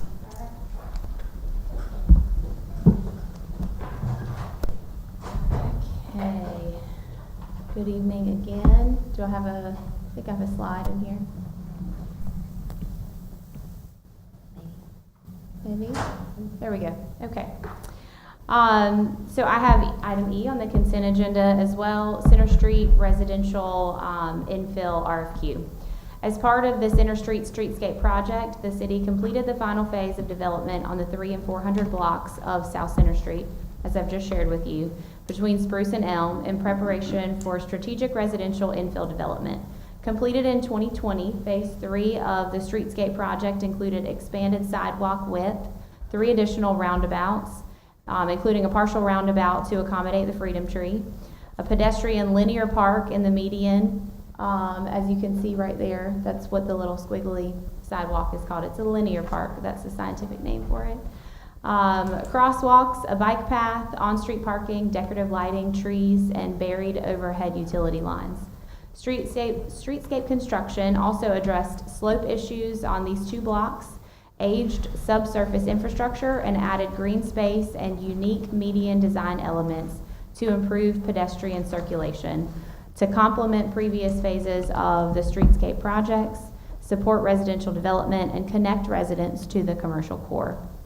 Based on the downtown master plan recommendations, the city identified the 300 and 400 blocks of South Center Street for a private developer to create residential infill. The city owned the majority of the non-built properties in these 2 blocks and purchased the 15 remaining properties to complete a 6-acre tract at a cost of $139 between 2007 and 2008. In preparation for the successful identification of a private developer to carry out residential infill, The Downtown Development Department contracted economic development consultant Randall Gross to conduct developer interviews. The interviews found a high level of interest among developers who qualify Goldsboro as part of their market, with reservations related to current construction costs and population growth. It was recommended that the city prepare a request for qualifications to identify a qualified, suitable developer to prepare a project that aligns with the city's development goals and the investment model of the developer. Upon approval of the RFQ and signed resolution, the RFQ will be marketed beginning immediately through the city's bid platform. After the submission deadline, all responses will be reviewed by a panel assigned by city management following outlined criteria. If and when one or more ideal candidates are identified, the panel will present a recommendation to the council for approval to enter into a contract for development. Property acquisition terms and potential economic development agreements will be negotiated with guidance from council. It is recommended that council adopt a resolution of intent to develop the 300 and 400 blocks of South Center Street for residential infill and advertise the request for qualifications for South Center Street residential infill development of the city-owned portions of these blocks. And the resolution is on the next page. And on the slide here, I have the project site visual for you to see. Of course, you have the visual of the property development. You can see all the vacant space around what we've already done, but those are the parcels that we're looking at. So ideally, as we get closer to Elm Street, we'll have more lower density development, think row houses, condos, things like that. And then the block in between can accommodate, according to the master plan, higher density development, so apartments, more dense condos, things of that nature. So this is really intent to be the residential development piece of Center Street streetscape. So you've got your residential, you've got the linear park that connects the residents to the commercial core, but this is intended to be the residential development piece. Do you have any questions? Any questions, anyone? Let's see what happens. Do what? Let's see what happens. Fingers crossed. So the RFQ, I've read that a couple of times. It's pretty well prepared. Thank you. Did our purchasing director, manager have any involvement in this? Discussion over whether or not it's an RFQ versus another process, yes, and then adapting the application to the city's platform, which I love. So all of the submittals will go directly to that platform. We will give them a deadline to ask questions through that same platform. And then we'll have a staff about a week to respond. We'll post those questions on the platform so they're available to everyone at the same time. And then from there, the applicants will have time to submit their application. I see that in your schedule here. Mm-hmm. Very, very good RFQ. Thank Any you. other questions? Okay, you gave us the resolution in here to adopt, so Yes. we will Sorry. consider that shortly. All right. Thank you. Thank you. Chief West?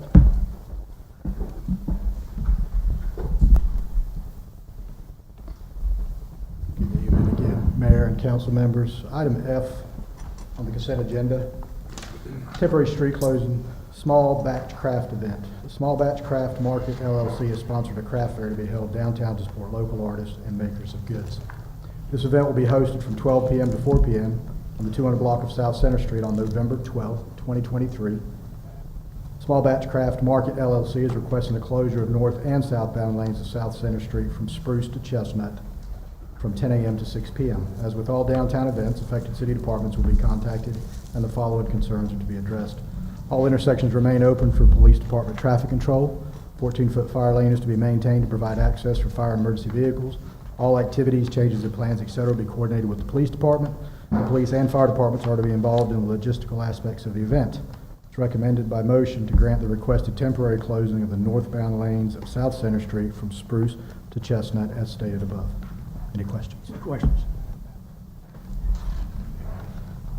Okay, the next item, item G, small batch craft event, temporary street closure. Again, the Small Batch Craft Market LLC is sponsoring a craft fair to be held on downtown to support local artists and makers of goods. The event will be hosted from 12 p.m. to 4 p.m. in the 200 block of South Center Street on December 10th, 2023. Small Batch Craft Market LLC is requesting the closure of the north and southbound lanes of South Center Street from Spruce to Chestnut Street from 10 a.m. to 6 p.m.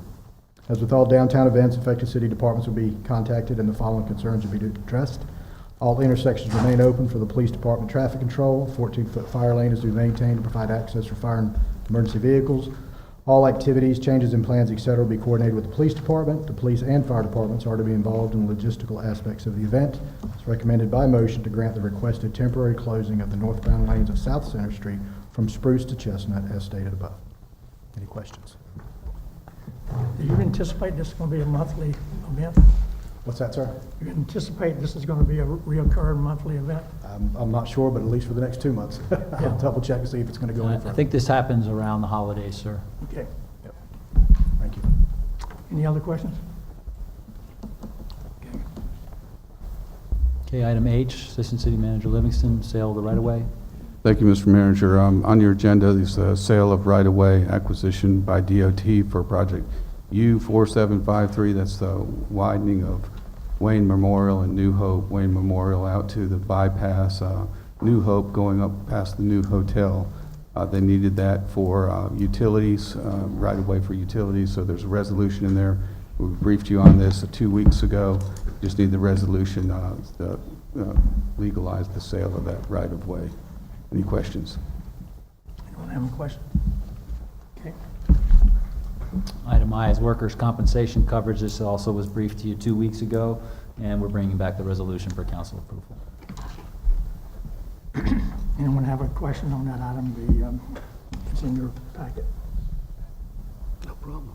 Okay, there's no further items for consent agenda. We're going to bring back item D later on. So at this time... Would you like to go to closed session for litigation? Yeah, we do have a litigation issue. So as I was about to say, we're going to have a motion to go into closed session for litigation. Anyone want to make the motion? So moved. Second. Motion second, approved. Any discussion? All in favor of going into closed session, please signify by raising your right hand. Okay, this time we are going to go into closed session. Ladies and gentlemen, if you'll please respectfully vacate the area.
it's It's the, nice of them. I always take one of these. 7 o'clock session should be short. Hopefully we'll be out by 8 o'clock. Yeah, now we're, Okay, we're back in open session. Yes, First to go back live online. Brad says we are up and he's got the video open. There we go. okay, we're back in open session. If there's no other business, we will recess until 7 o'clock.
call you back.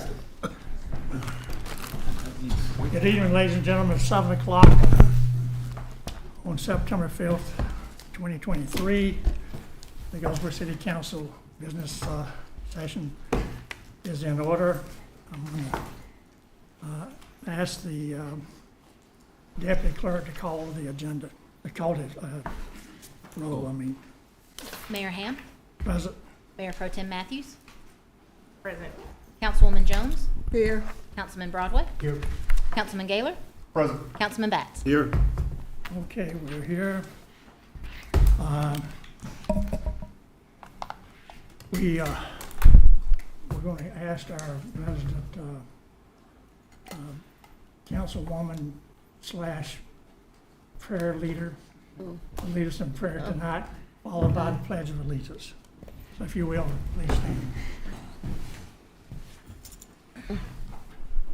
Father, we come before you as humbly as we know how, thanking you for this day, thanking you for our protection and safety.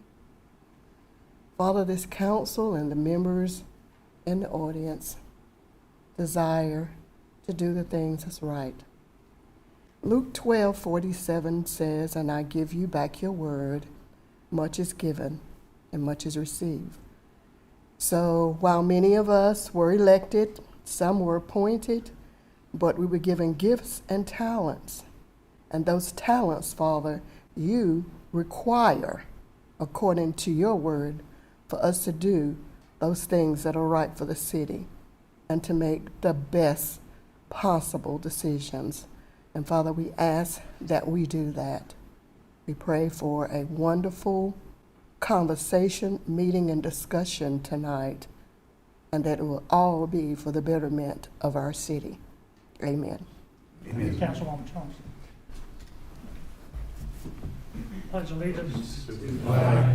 United States of America, and to the republic for which it stands, one nation, under God, indivisible, with liberty and justice for all.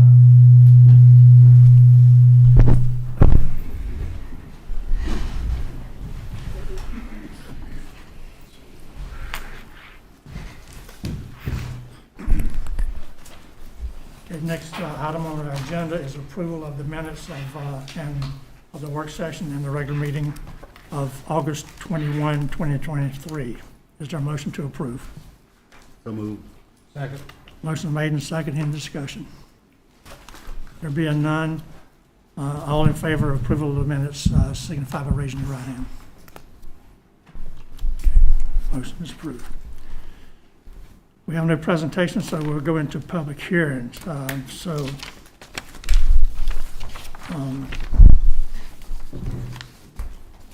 the matter of the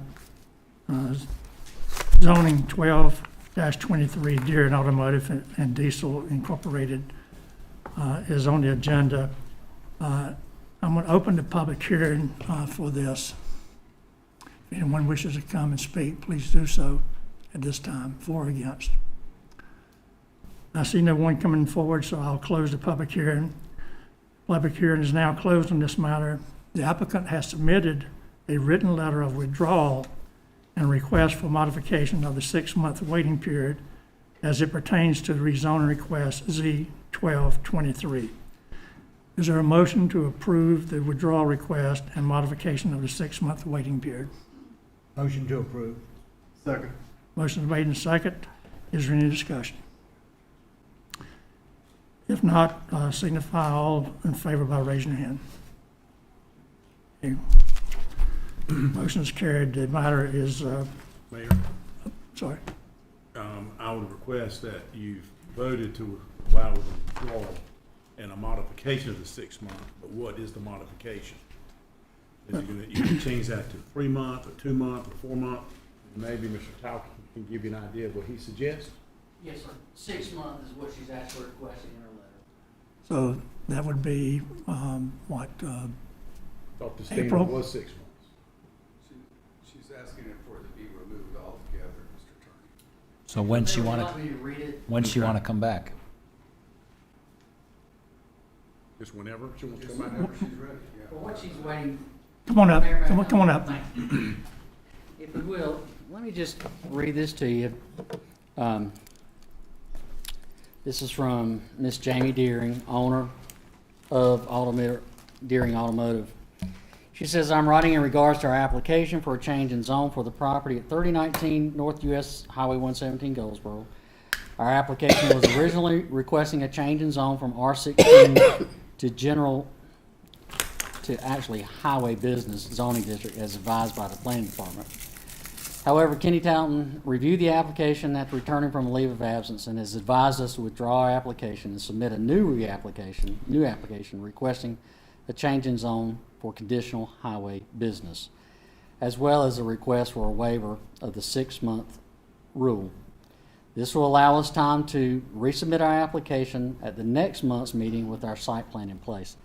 Now, she would like to, she's thinking ahead and she wants to consider submitting in 1 month's time, but with a conditional rezoning, you have to submit a site plan, a concept site plan with that rezoning application. If she can get it done in time, then she'll try to bring it back in 30 days. If not, it'll have to be, of course, later than that. But again, she is requesting a waiver of the 6-month requirement. So that would put it at the first meeting in February of 2023 by my calculation. But she could, again, just know that she could come earlier if she wanted to with council approval. I would just have the motion that the 6 months be waived then. Okay. I think earlier the motion was waive or modify. Some clarification, if you want to waive it, just put in a motion that you're going to waive the 6 months. Okay. Yeah, That's my recommendation. okay, I'll read this over again then. The public hearing is now closed on this matter. The applicant has submitted a written letter of withdrawal and request for modification of the 6-month waiting period as it pertains to the zoning request Z1223. Is there a motion to approve the withdrawal and Waive the 6 months. waive the 6-month waiting period? Mayor, may I add one more thing? We've talked after consultation with the assistant city manager and city manager with the process that was involved. There was a little bit of communication with staff that she had that led us to believe that she, again, was given some misinformation. We have talked with the applicant and we are considering waiving the fee for the rezoning request as well. I don't know if that needs to be a part of the request or not, Ron, but we did want to make sure that you knew that. Well, I think just about ordinance says they can waive or modify. Very good. Just be simple enough to say waive it. Very well. Sounds like a win. One the second time, not the first. Okay, is there a motion to approve the withdrawal request and waive the 6-month waiting period and the fee for the resubmission? So moved. Second. Motion made and seconded. Any discussion? I see none, so all in favor of the motion signify by raising your hand. All righty.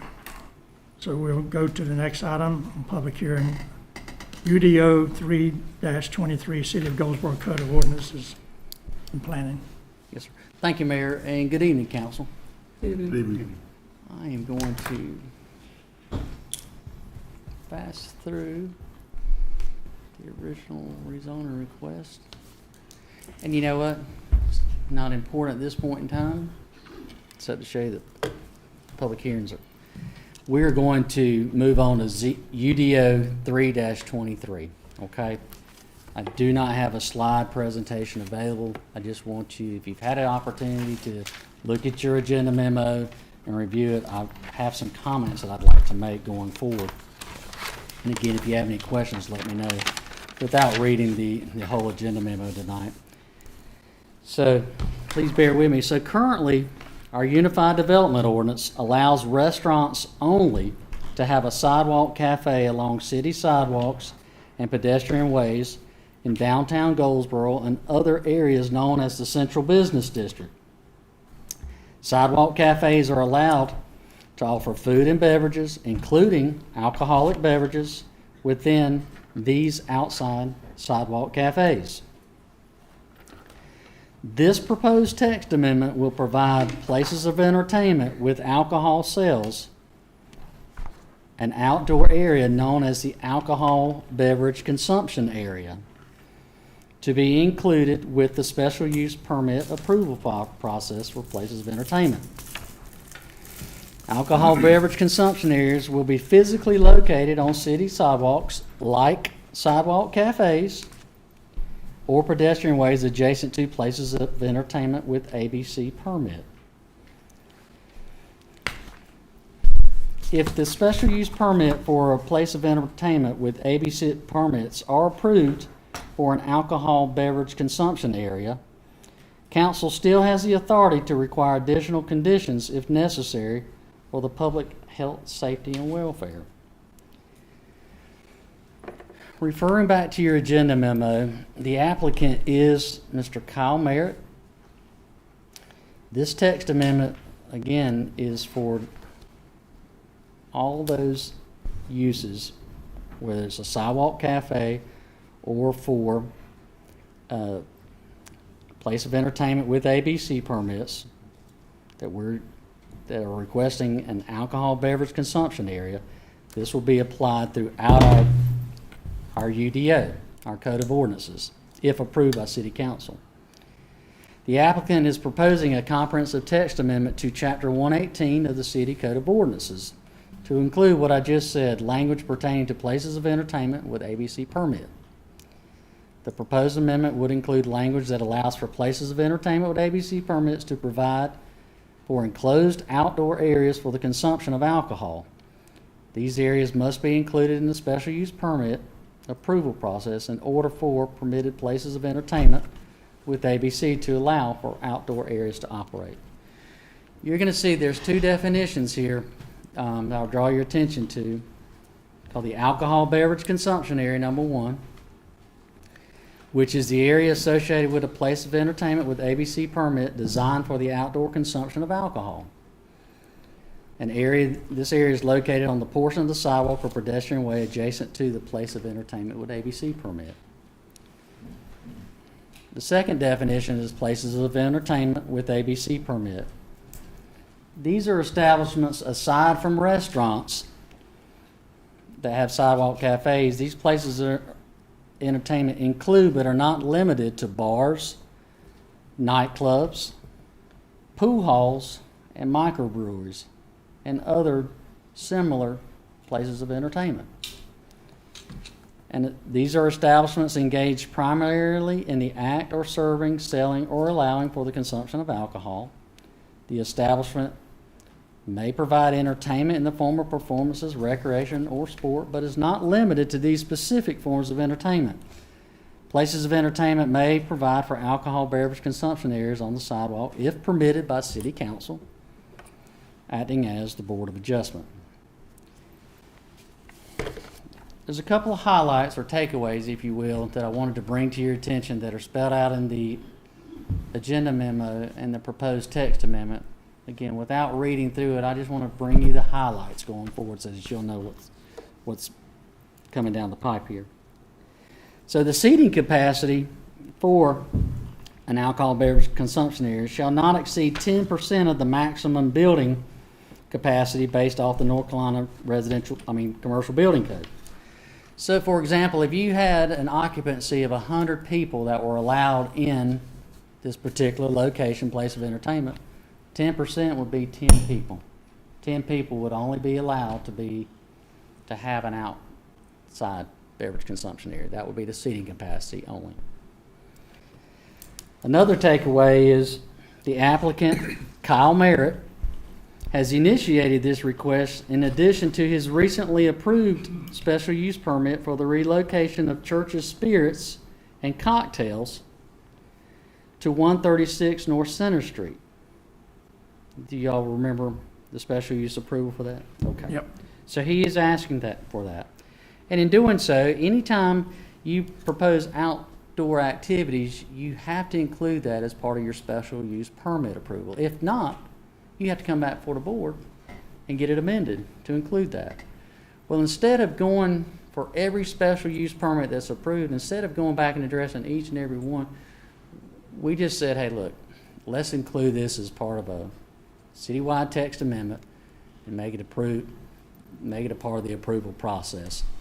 And so these areas had to be defined to go forward, such as the alcohol beverage control area. Thirdly, the proposals for alcohol beverage consumption areas must meet the guidelines of historic district guidelines for downtown Goldsboro and must be enclosed by visible barricades. Well, that's what you see already with sidewalk cafes. When you obtain an ABC permit, you have to have an enclosed barricade to meet the ABC Commission's rules, as well as these sidewalks, the alcohol beverage control areas, are just like the sidewalk cafes. You just can't go out there and put your alcohol beverage control area just anywhere. It has to meet the guidelines that we already have set in place as to where that area is going to be located, much like the sidewalk cafe. So we already have the standards in place. No worries there. The comprehensive land use plan supports this text amendment in that a goal of the comprehensive land use plan is to focus on improvement of the downtown Goldsboro area. In addition, this text amendment would support efforts for our recently approved social district.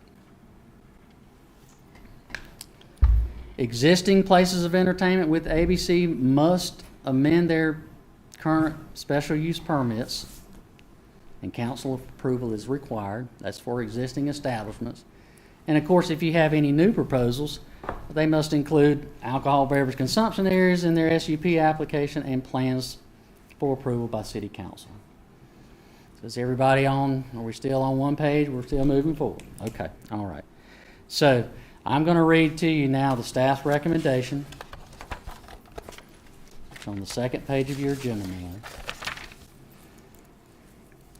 Staff is recommending approval of the proposed text amendment due to the fact that it does not significantly differ in nature from the sidewalk cafes, which are already permitted to exist.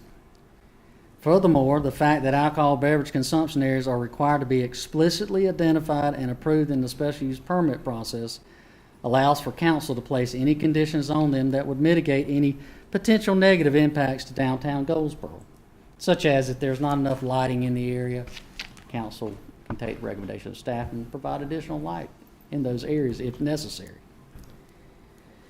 So the City of Goldsboro Planning Commission met on August 28, 2023 to review and make a recommendation regarding the proposed text amendment. The Planning Commission voted 5 in favor and 0 against. Council, at this point in time, you have the consistency statement that was recommended by the Planning Commission in your packet showing the 5-0. You also have the text amendment showing the verbiage in red as the new text that to be added to the sidewalk cafe text. If you have any questions on that, please feel free to ask me. Be glad to try to answer any questions you might have regarding the text amendment and anything else you may have regarding this particular text amendment proposal. You talked about the consistency statement, but there's also an inconsistency statement. That is correct. There is an inconsistency statement, but in this case, this proposal lines up under the consistency statement in that the Planning Commission finds the proposed text amendment to be consistent with the mixed-use downtown designation, and the Planning Commission finds that the text amendment is reasonable due to the fact that the proposed amendment does not significantly differ in nature from sidewalk cafes, which are already permitted to exist. And furthermore, the fact that alcohol beverage consumption areas are required to be explicitly identified and approved in the special use permit process allows for council to place any conditions on them that would mitigate potential negative impacts to downtown Goldsboro. City of Goldsboro Planning Commission recommends approval to the City of Goldsboro City Council. And again, they voted in favor of the consistency statement and in favor for this recommendation to approve the text amendment. So, Mayor, again, this does require a public hearing because this is a text amendment which involves broad council or broad decision-making ability council, and because of the nature, again, anybody in the city of Goldsboro or outside has the opportunity to come and speak for or against the request. If you have any other questions of me, feel free to ask me now, and I'll be glad to try to answer your questions. I'm just, are they gonna have enough space for that sidewalk? I mean, I trust you guys, but it looks like a small amount of space than the sidewalk cafe of, just say Laughing Owl or Cry Freedom. That looks a very small space there with those other businesses around them. Isn't it smaller? I can't confirm that. I can tell you that according to the guidelines that we have based off of the certain width of the sidewalk, according to our historic district guidelines, whether it's 6, 8, 10, or 12 feet, there's a certain threshold that you cannot exceed based on where you're at on Center Street. So again, you know, if theirs is 10 feet wide, if you refer back to the district guidelines, it might tell you that you can only come out 4 feet from the building or 5 feet. Okay. All If right. it's larger than that 12, it might extend it to 5 or 6 feet. But again, there are guidelines that actually promote for uniformity, conformity with our code, as well as handicap accessibility and for the free flowing of pedestrian traffic. So again, we've got that covered there. Councilwoman Jones brings up a good point. Yes, sir. About the space there. I take it by the conversation that the applicant was never made aware of, or did he ask what is the allowed space for what he's requesting here? Is that a correct statement? That probably is correct. I didn't have any direct communication with him, but he is aware that, again, And I there'll have be one other certain question. requirements that have to be met. And correct me if I got confused here. Sure. We have an ordinance dealing with places on the sidewalk for cafes, That is correct. and this would be an exception. Well, let me go back. There are also businesses that have an ABC permit who do not, in fact, have a cafe function. So are they in violation? Only if they are sitting outside of the establishment consuming alcohol, then yes, they would be. Well, we know that. We know So they would be. This actually addresses that. This would actually help them to come into compliance by applying for a special use permit. And of course, council has discretion to approve it or not. But you're right. I do know of some places that have that. And I think with staff and turnover, I think the learning process, again, anytime you have a special use permit like a bar or a pool hall is downtown, if you're going to have any kind of outside activity associated with it, it still requires you to have express written permission from city council to do that. This is one way to capture that on the front end to make sure that, hey, look, if you want to do this, if you want to have outside seating, then you got to go through this process. So approval of this would make those that are currently in violation legal, correct? No, not per se. They would have to come back to council and actually come back and amend On an their special individual- use permit. on Yes, an sir. individual, okay. So there's an avenue, there's a mechanism for doing that. Well, we probably ought to look at those that are in violation of it. Yes, sir. As well as And we this will. subject. I don't want to get off the subject. Certainly. Yes, sir, we will do that. Any other questions? So, Yes, sir. if no other question, I'm going to open the public hearing. Thank you, Mayor. So this is a public hearing to approve the recommendation from the Planning Commission to approve the consistency statement provided and adopt the approval ordinance with the inclusion of the consistency statement. So anyone wishing to come speak, I got a little ahead of myself at the moment, but is anyone wishing to speak for or against this, please come forward. Anyone wishing to speak?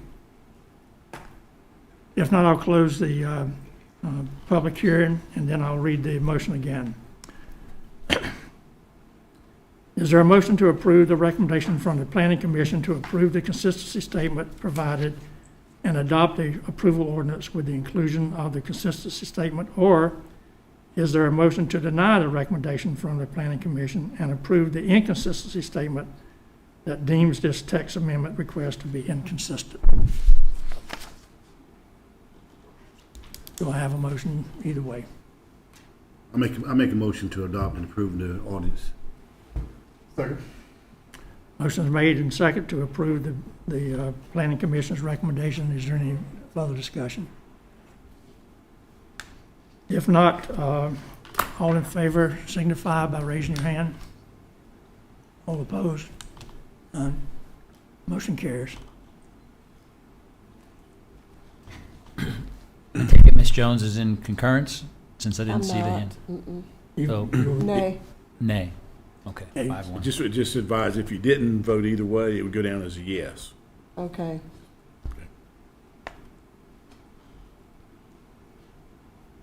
You got that, Madam Clerk?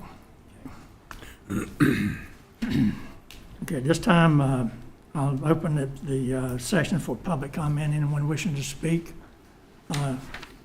You should have signed up, so you got the roster. First on our list, I have Mr. Jack Cannon. Cannon. So as Mr. Cannon is coming forward, remind the speakers, we allotted 30 minutes for this, and each speaker has 3 minutes. Time will be posted on the screens, and please observe that, please. Good evening, sir. Thank you all for letting us talk. I have with me Mrs. Hannah Hajar Henson, who's the Program Director of the Arts Council. I'm with the Arts Council in the capacity of Executive Director. You know we've had problems and all, but we've overcome those, and we should have given you written invitation, but we're here to say thank you to people like Octavius, who helped us whenever we went to him, and the city manager, and of course the mayor, and everybody has said yes to us, and we're back up on our feet and running very, very well. And so I'm not going to ask for money, which is my specialty tonight. Y'all did that. But we have a lot of things going on, and the biggest thing coming up is the 15th of September. The invitation should have told you. We'd like you to come. It's said 5 to 8. 5 o'clock, we'll wait 15 minutes to let everybody get inside, hopefully, and it might be 20 after we're going to start it. And we got David Will, who's going to give just 2 or 3 minutes. He was with the first Arts Council board, and 60 years ago. And so Ms. Henson is up here because I said, she's the one that says we need to go and personally invite you, make sure that y'all got your invitations, and hopefully you will come. And we will answer any questions about the Arts Council if you have them. So the main thing is to say, please come to the opening on the 15th. Ms. Henson, you got a minute and 26 seconds if you want to say something. Sure. Thank you, Mayor Hiram. We definitely have come a long way, and we appreciate all the support in any capacity that you've been able to give us. And this is just the beginning again for us as our grand opening, and we will continue to make sure that we are reaching out to all areas of our community in Goldsboro and in Wayne County, and we hope to keep ensuring that the arts thrive in our county because it's very important, and we can't do that without your support. And you guys have shown a lot so far, so thank you so much for doing that for us. Thank you. Thank you. Thank you. Anyone? Jack. Yes. Thank you. Oh, yes, sir. Anyone else have anything they want to ask or speak? Okay. Greg, I want to see you. Thank you all. Thank you, guys. Wait a minute, Jack. I'm sorry. Let me say something about you particularly. You're off the clock, so. I've known Jack Cannon for a good while. He's proven to be a successful business person in multiple facets of his career. He was asked to take over the Arts Council at a time when leadership was in dire need. He did that.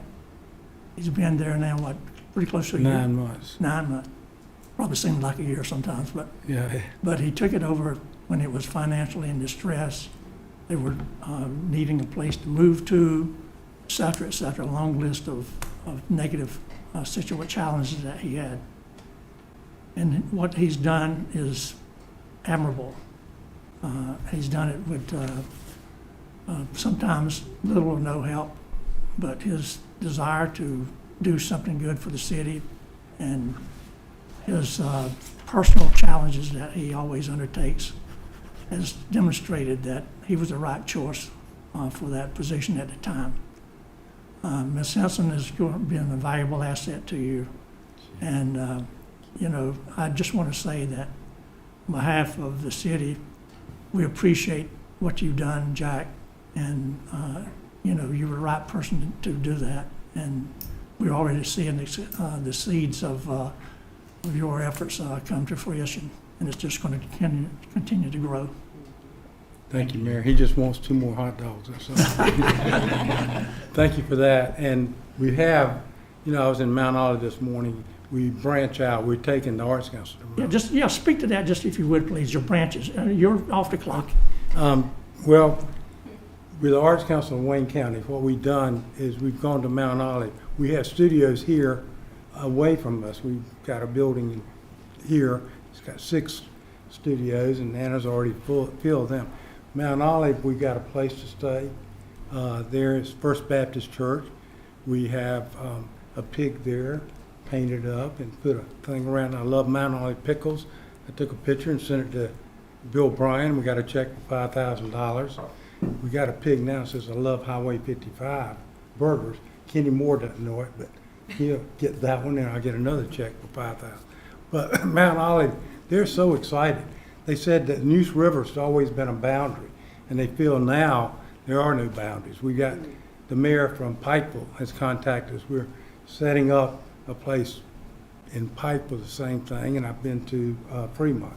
So we're taking the Arts Council to the county, but the city is the anchor.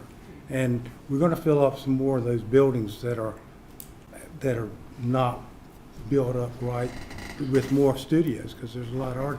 And I'm not an artist. And the point I'm making, we're having this festival, we have jazz band coming. So Anna says, they're artists, you have to pay them. Well, I don't pay for that. You know, I just get people to volunteer. And she says, no, they're artists, you got to pay them. So I'm trying to learn how they are. And I said, okay. I said, I'm not going to ask somebody to pay them, we'll just take care of it, don't worry. Well, it went 2 minutes later, and she says, we got these artists to donate their artwork for the thing. In other words, you know, I said, do you hear what you're saying? You know, you're asking them to donate, I can't ask somebody to play. We're having fun. If we're not going to have fun, we don't want to, yes, that's right. I said you were off the clock, but I didn't mean you could have the clock. So thank you, Jack. We'll sit down. Thank y'all very much. Thank you, my friend. Thank you, sir. Okay. Before you do that, Madam Clerk, it's not too late for people to sign up for public comment, correct? No, they can sign up Just during take this it in period. order. What do you have? The other one we have signed up is Tanisha Saylor. Am I saying that right? Good evening, ma'am. Hello.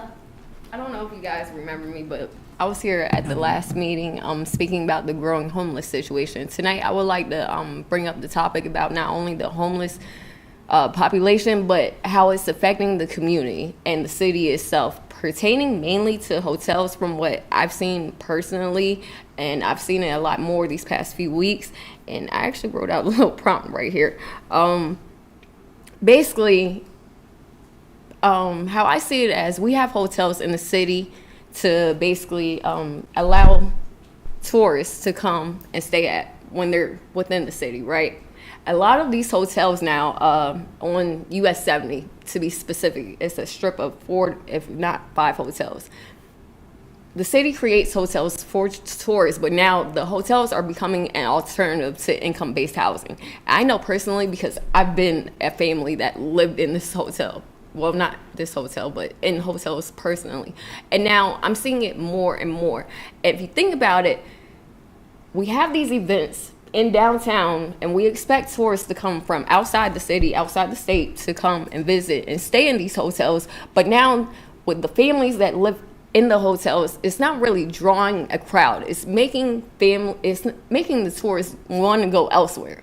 And they're bouncing to and from hotels, which I've witnessed. I've sat in the lobby and watched guests basically turn away because not only the conditions of the rooms, but the condition of the hotels with families lingering around, whether it's cooking on the grill or chatting with others that not only live but work at these hotels. These hotels are being basically like I don't know how to say it exactly, but I've seen employees go to work at these hotels, clock out, and then go back to their rooms. And it shouldn't be like that in the city. These hotels were meant for tourists to visit, for these hotels to earn money from the tourists, not for it to become temporary or permanent housing for people within the city, is what I'm trying to say. And it's not fair, it's not right. And again, I'm asking you for not only better shelters, but better places for the homeless to go, other than taking up the space in the hotels that were meant for tourists. For these hotels to make money in return, honestly, they're actually losing money from, because now not only do they have to pay their employees, but the employees that they're paying, it's like, hey, I need somewhere to stay. So they're digging into the employees' pockets so that they can afford to stay at that hotel that they work at, along with the upkeep of the rooms when they have to vacate these families. It takes more time and more money to renovate a room of a family living in it. I've seen at least 3 rooms myself personally. And it's not fun, and it's not good for these hotels that are meant to help house the tourists that you want to bring into the city for city attractions. And it's not fair, not only to the city, but tourists as well. And that's what I wanted to talk about. You're welcome. Anyone else?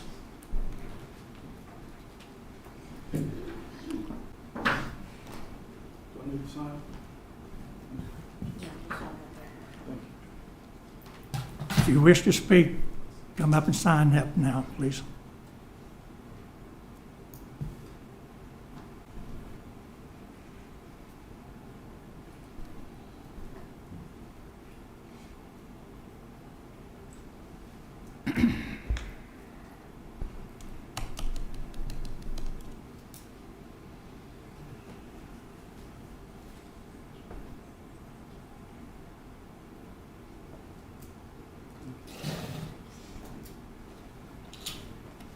Good evening, sir. Good evening, Mr. Mayor, Council. My name is Dr. David Craig. For a few minutes, I want to talk to you about the 2009 Arcata study and the projections that the city is now basing its expansion on of the wastewater treatment plant. When I look at the Arcata study, basically, at the time when the plant should go to 17.6 million gallons a day, it actually has a low population projection of 50,847, right? But what I'm saying is that's slated for 2040. Why is the city trying to do it now? The Arcata study says that before the city should increase its capacity of its wastewater treatment plant and overall system, it needs to deal with its inflow and infiltration problem. The city has not. It's raised rates and not spent the money on things that it said it was going to do. For instance, the city borrowed $3.6 million to install a pump near Kyler Best, New Hope. The city didn't take the money. They raised rates to get the loan, but they didn't take the money. So what is that all about? Well, we still have low water pressure in Mimosa Park. Now it's been taken off the table. And lo and behold, guess what? Now it's back on the table for 2028. Something's not right.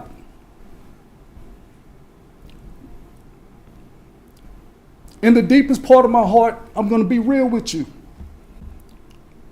In my heart, I feel like it's a clown show. The thing about police today, it's a political jam.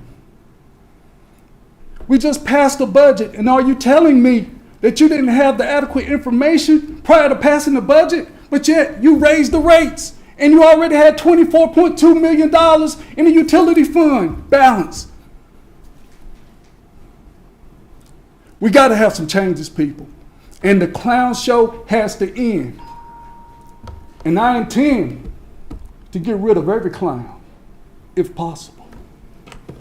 Thank you very much.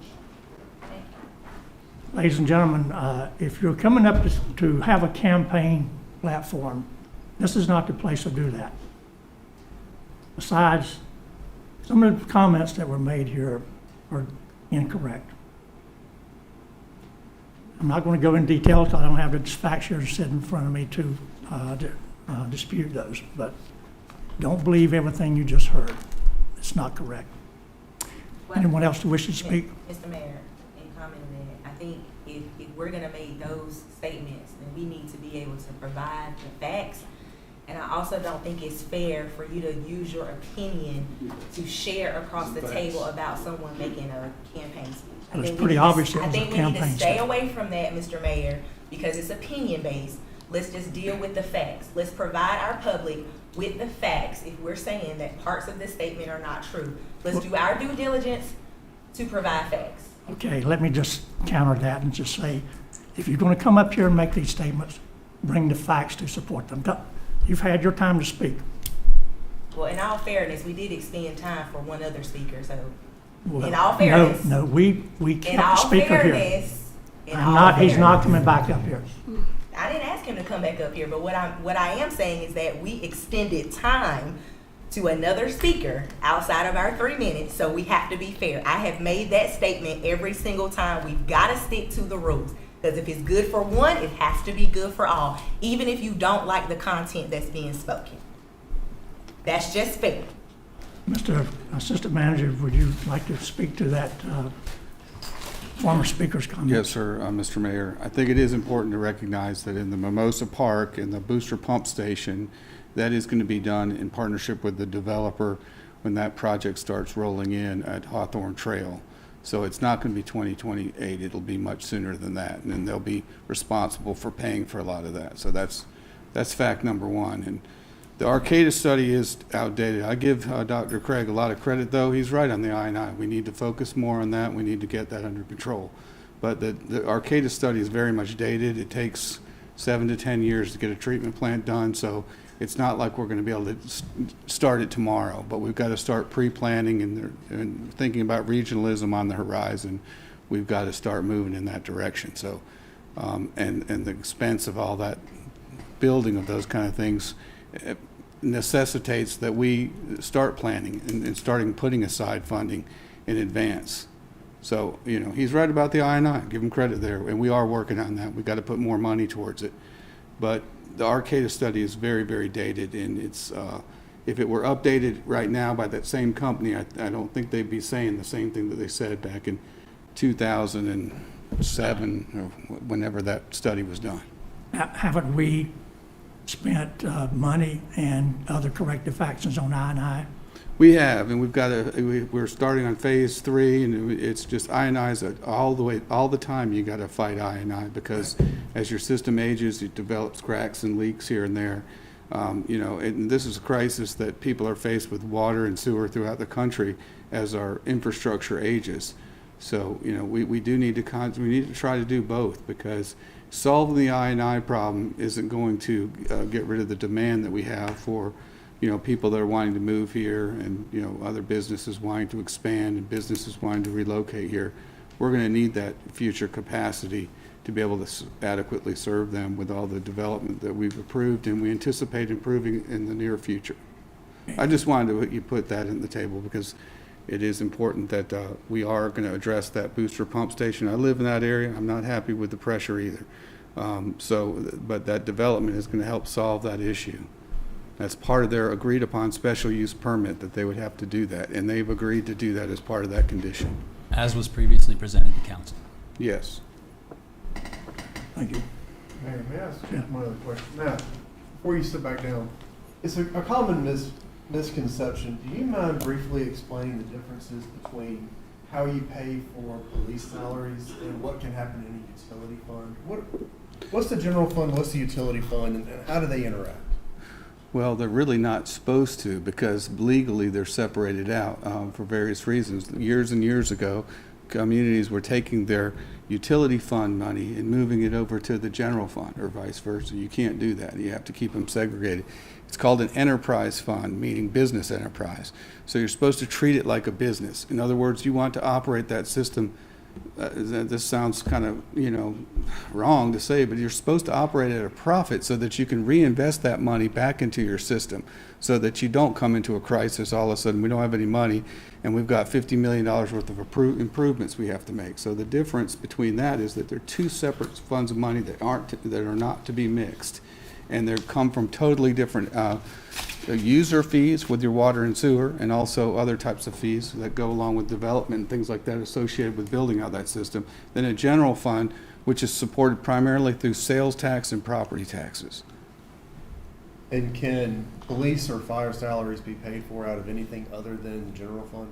Absolutely not. No, we'd be in deep trouble, a lot more trouble than a lot of other places would be if we did that. Thank you. Any other comments? Thanks, Mayor. Thank you. Any other speaker?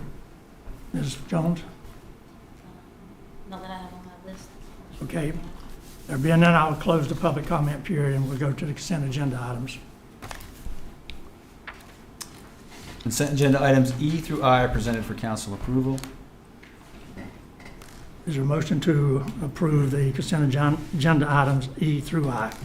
Motion to approve consent agenda items E through I. Is there a second? Second. Any further discussion? All in favor of approving consent agenda items E through I signify by raising your hand. Roll call. Mayor, it's a roll call. Oh, I'm sorry, roll call, okay. Mayor Ham? Yes. Mayor Pro Tem Matthews? Yes. Councilwoman Jones? Yes. Councilman Broadway? Yes. Councilman Gaylor? Yes. Councilman Batts? Yes. Okay, items E through I are approved.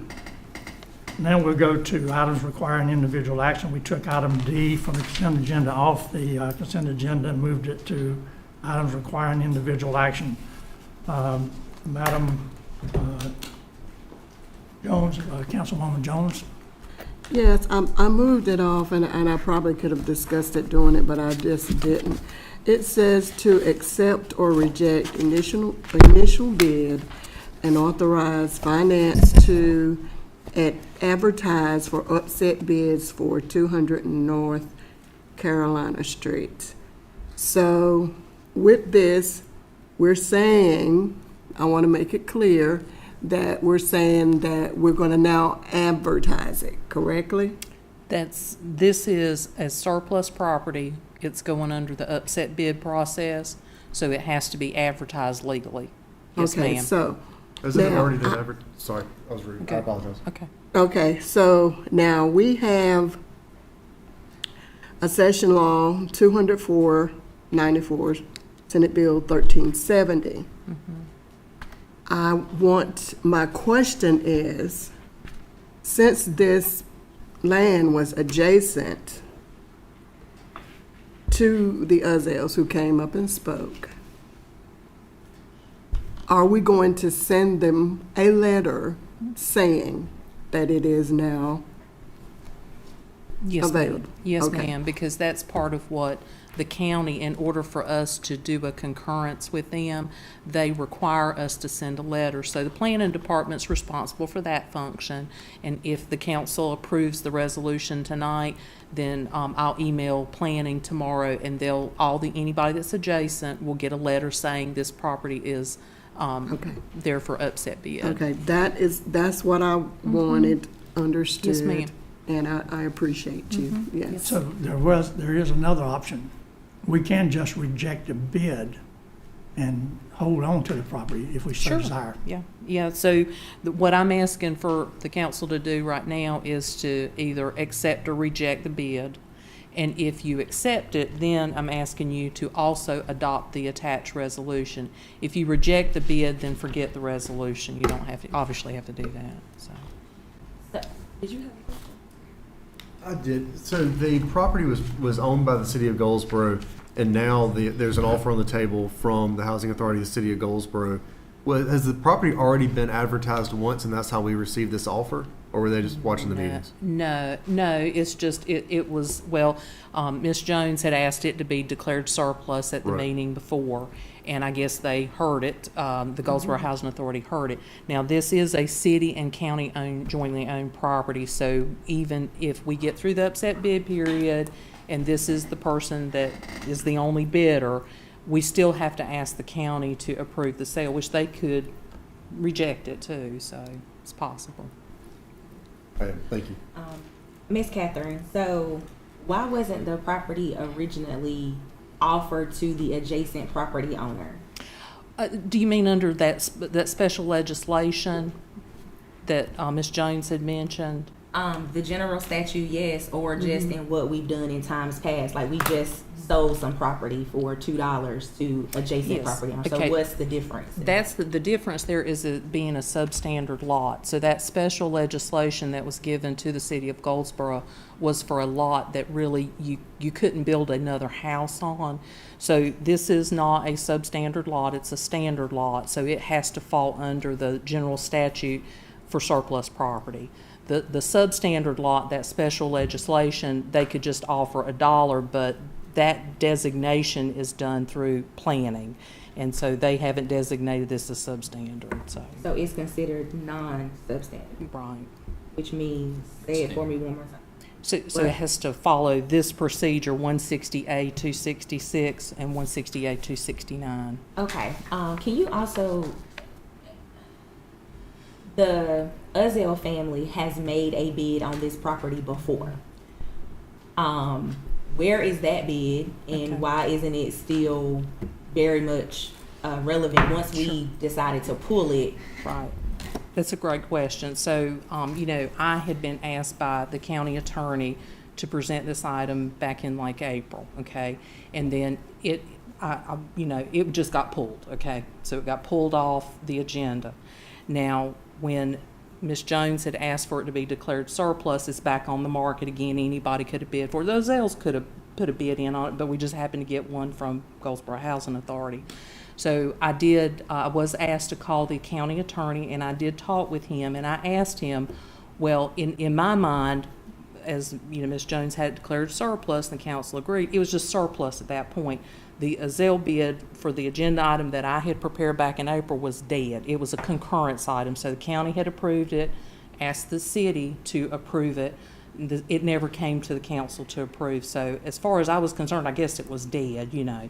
So I called the county attorney and I asked him, is the concurrence item, is that still on the table? And he said, in his mind, no, that it was when the city pulled it off the agenda, it was a dead deal. So now it is refreshed again and we've got surplus property. Now, he was also going to call Mr. Uzzell and let him know, but I did tell him that part of our procedure is, you know, Mr. Uzzell is also going to get a letter telling him that this property is up for a bid, and he can, if he wants to, put in a bid for it, so. Oh, okay, now, the $3,000 that they bid, do we still have to check? Where is? That has nothing to do with us. That was the county they did the bid, and they asked the city to concur. No money has ever passed hands for the original. Is that what you're talking about, Ms. Yes, Jones? Oh, no money ever came to the city for that original. That was held with the county. So if it's their procedure, probably just like ours, his money got released back to him. So if he put down, let's say, $100 deposit, he got his money back. Okay. Yeah. Well, I would like to move that we move forward with you authorizing the advertisement, and that the Uzzells have an opportunity to bid on this property. Sure. Because that is what the statutes say that we should do. So that is what I want to do. Yes, ma'am. So the motion is to accept or reject the initial bid and authorize finance to advertise for upset bids. The motion. So I think Councilwoman Jones just made I just made it. motion to accept. Okay. I'll second that. Okay, motion made and seconded in discussion. Your motion was to accept the bid? My motion is that it will go, that the finance part, Ms. Catherine, will now publicize this land, and that the Uzzells will get a letter saying that it is open and now they have an opportunity to bid on it again. I think the proper motion is to reject this bid No. and then put it So out you, for. you have to.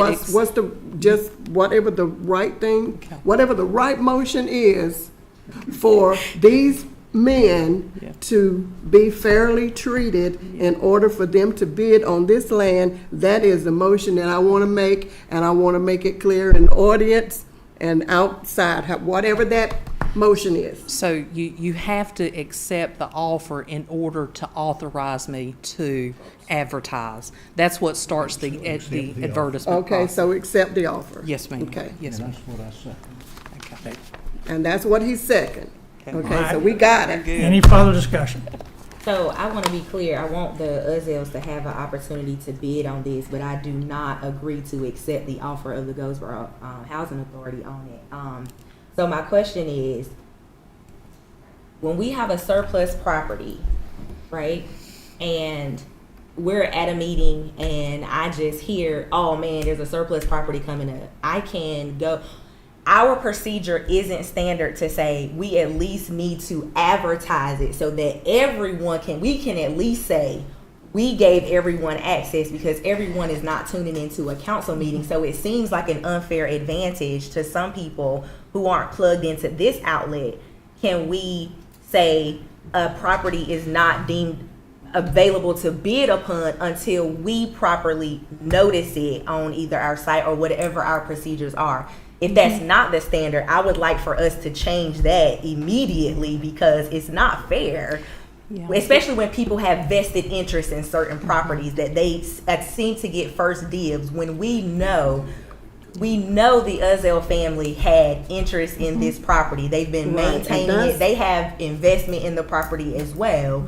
So it seems like an unfair advantage if they weren't plugged into that meeting to know that we had surplused it and nobody contacted them. So okay, well let me hold on, Councilwoman okay. Jones. Can you speak to that real quick? Real quick. Yes, ma'am.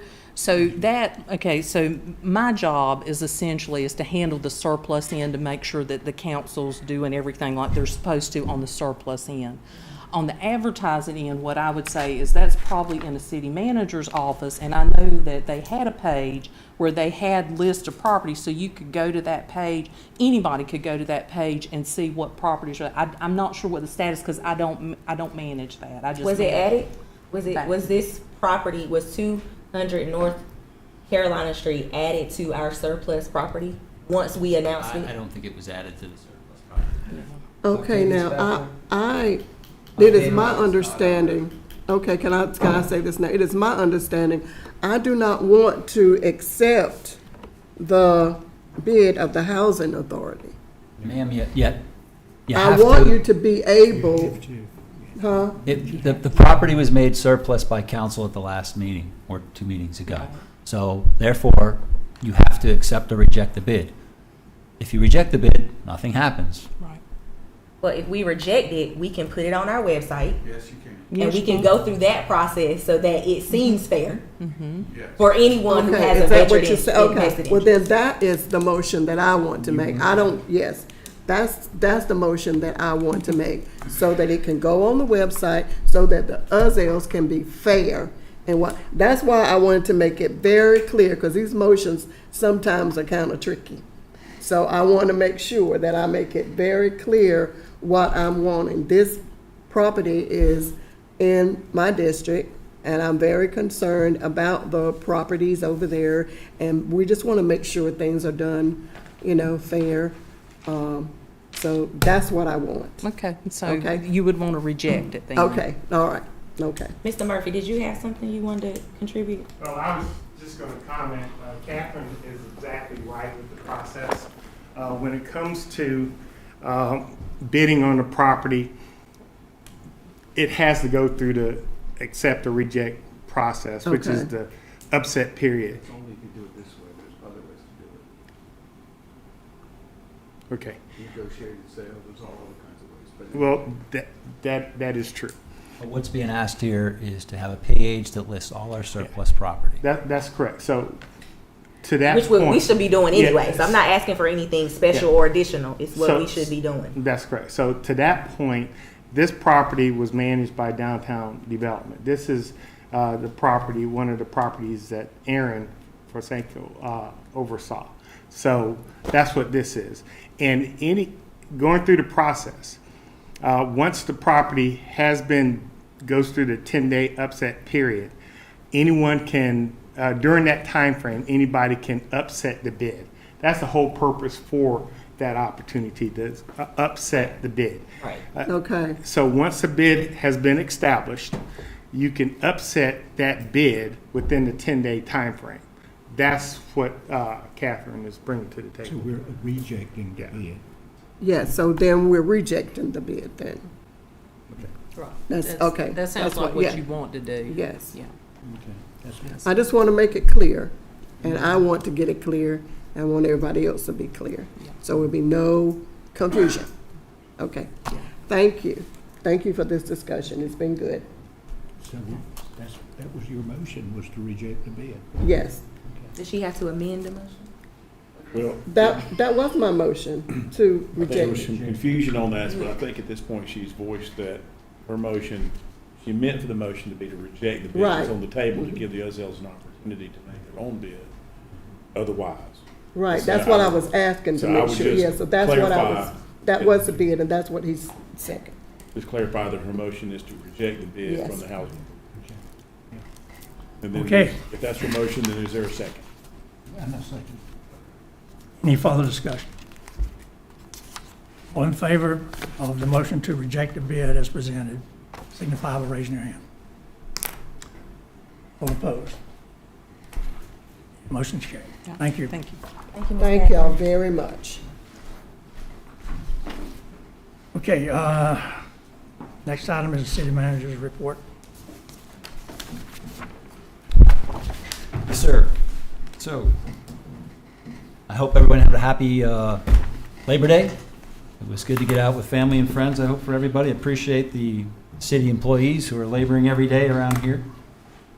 Specifically, I'd like to thank those who worked very hard before Tropical Storm Idalia came.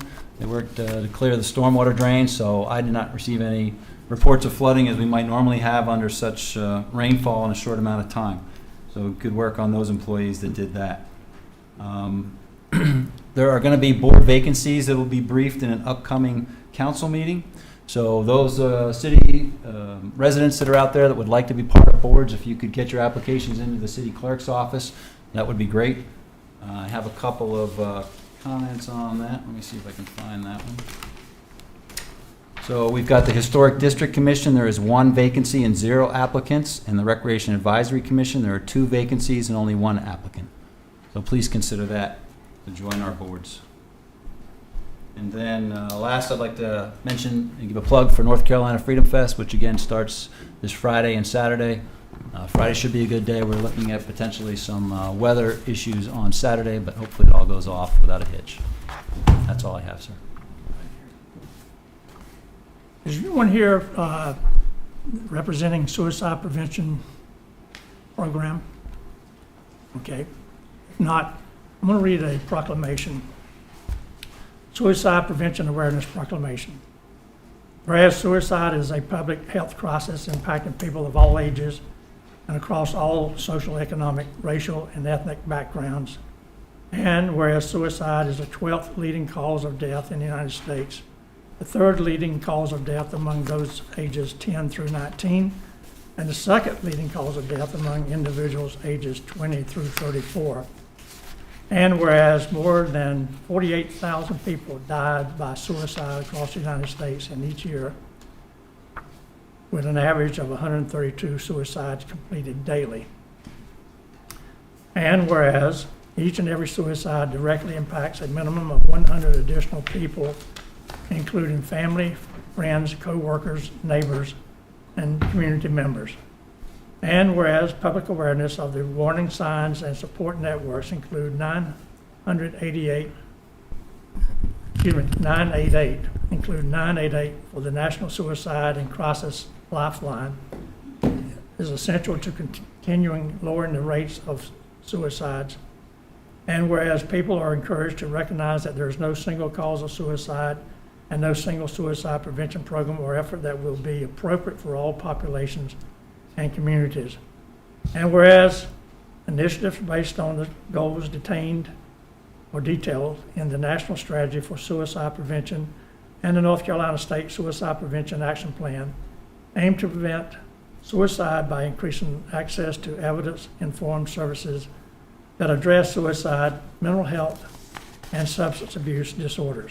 Now therefore be it resolved that the city, Goldsboro City Council does hereby proclaim suicide prevention awareness in the city of Goldsboro and call upon all citizens to create hope through action and encourage all residents to take the time to understand the importance of mental health, education, and recognize that taking care of ourselves and others include taking care of mental health.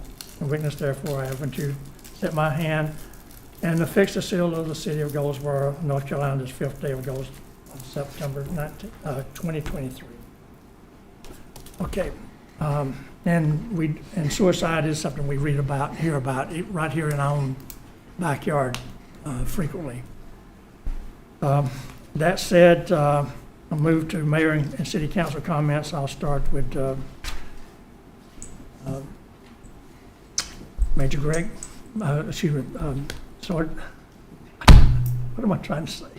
Batts. Councilmember Greg Batts. No comment. Councilman Gaylor, No comments. Mayor Pro Tem. Okay.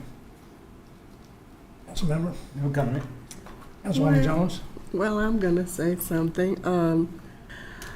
I recognize that a safe community is a bedrock in the progress of well-being, and that we must take proactive measures to foster the environment where every individual feels protected and knowing that their needs matter. And so that is why we must partner with the law enforcement. We must partner with our community and organizations that will help us. And that is one of my concerns. Thank you. I'm going to close by saying that I want to add to the manager's comments about our public works. Last Wednesday morning at 6:30, I got a call from a homeowner in my neighborhood who was quite upset that his power had been out since 1 o'clock. It had been out because a tree limb had fallen on the power lines. And I told him that I thanked him for calling. I said I'll be over there and look at it. He wanted me to come look at it, and I did. But when I got there at about 7:45, there were about 10 trucks there from AT&T, Spectrum, and our own Public Works. We had 4 trucks there. And they had been on the site about 30 minutes before I arrived. I spoke to the homeowner and his neighbor who could not get out of his driveway because the limb that had fallen was in his driveway. But it came across from a tree across the street. The point here is that, and by the way, I texted our director of Public Works immediately just as soon as I got the phone call. The point is that we have some great people that work for this city. I say it all the time. But when an emergency arises, they really show how dedicated they are. They're out there before the clock starts for them to go to work, and they stay out there oftentimes after the clock strikes for them to go home on a normal day. We have frequent emergencies here in the city from weather and other activities. Our first responders, our police, our fire department, our public works, these people really do a heck of a job, ladies and gentlemen. I want you out there in the audience and that you're viewing this on TV to understand that every day these people get up and they come to work, sometimes before they're scheduled to do so, and they go home after they're scheduled to do so, but they go home come to work with a positive attitude. Never hear anybody complain. Never had one person come to a city hall, to a council meeting and say, you know, you guys are working us to death. We don't like the job here, we're quitting. They come here every time we acknowledge somebody for a outstanding service award, whatever.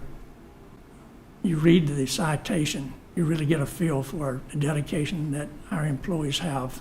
And it's not just the first responders, it's the people that work in our offices, people that come to work every day and they do their job.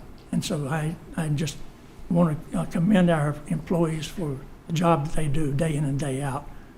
And I want the citizens of Goldsboro to know that the services that they're provided are given by people who are really dedicated to doing so. And ladies and gentlemen, if you have no further comment, I will adjourn the meeting.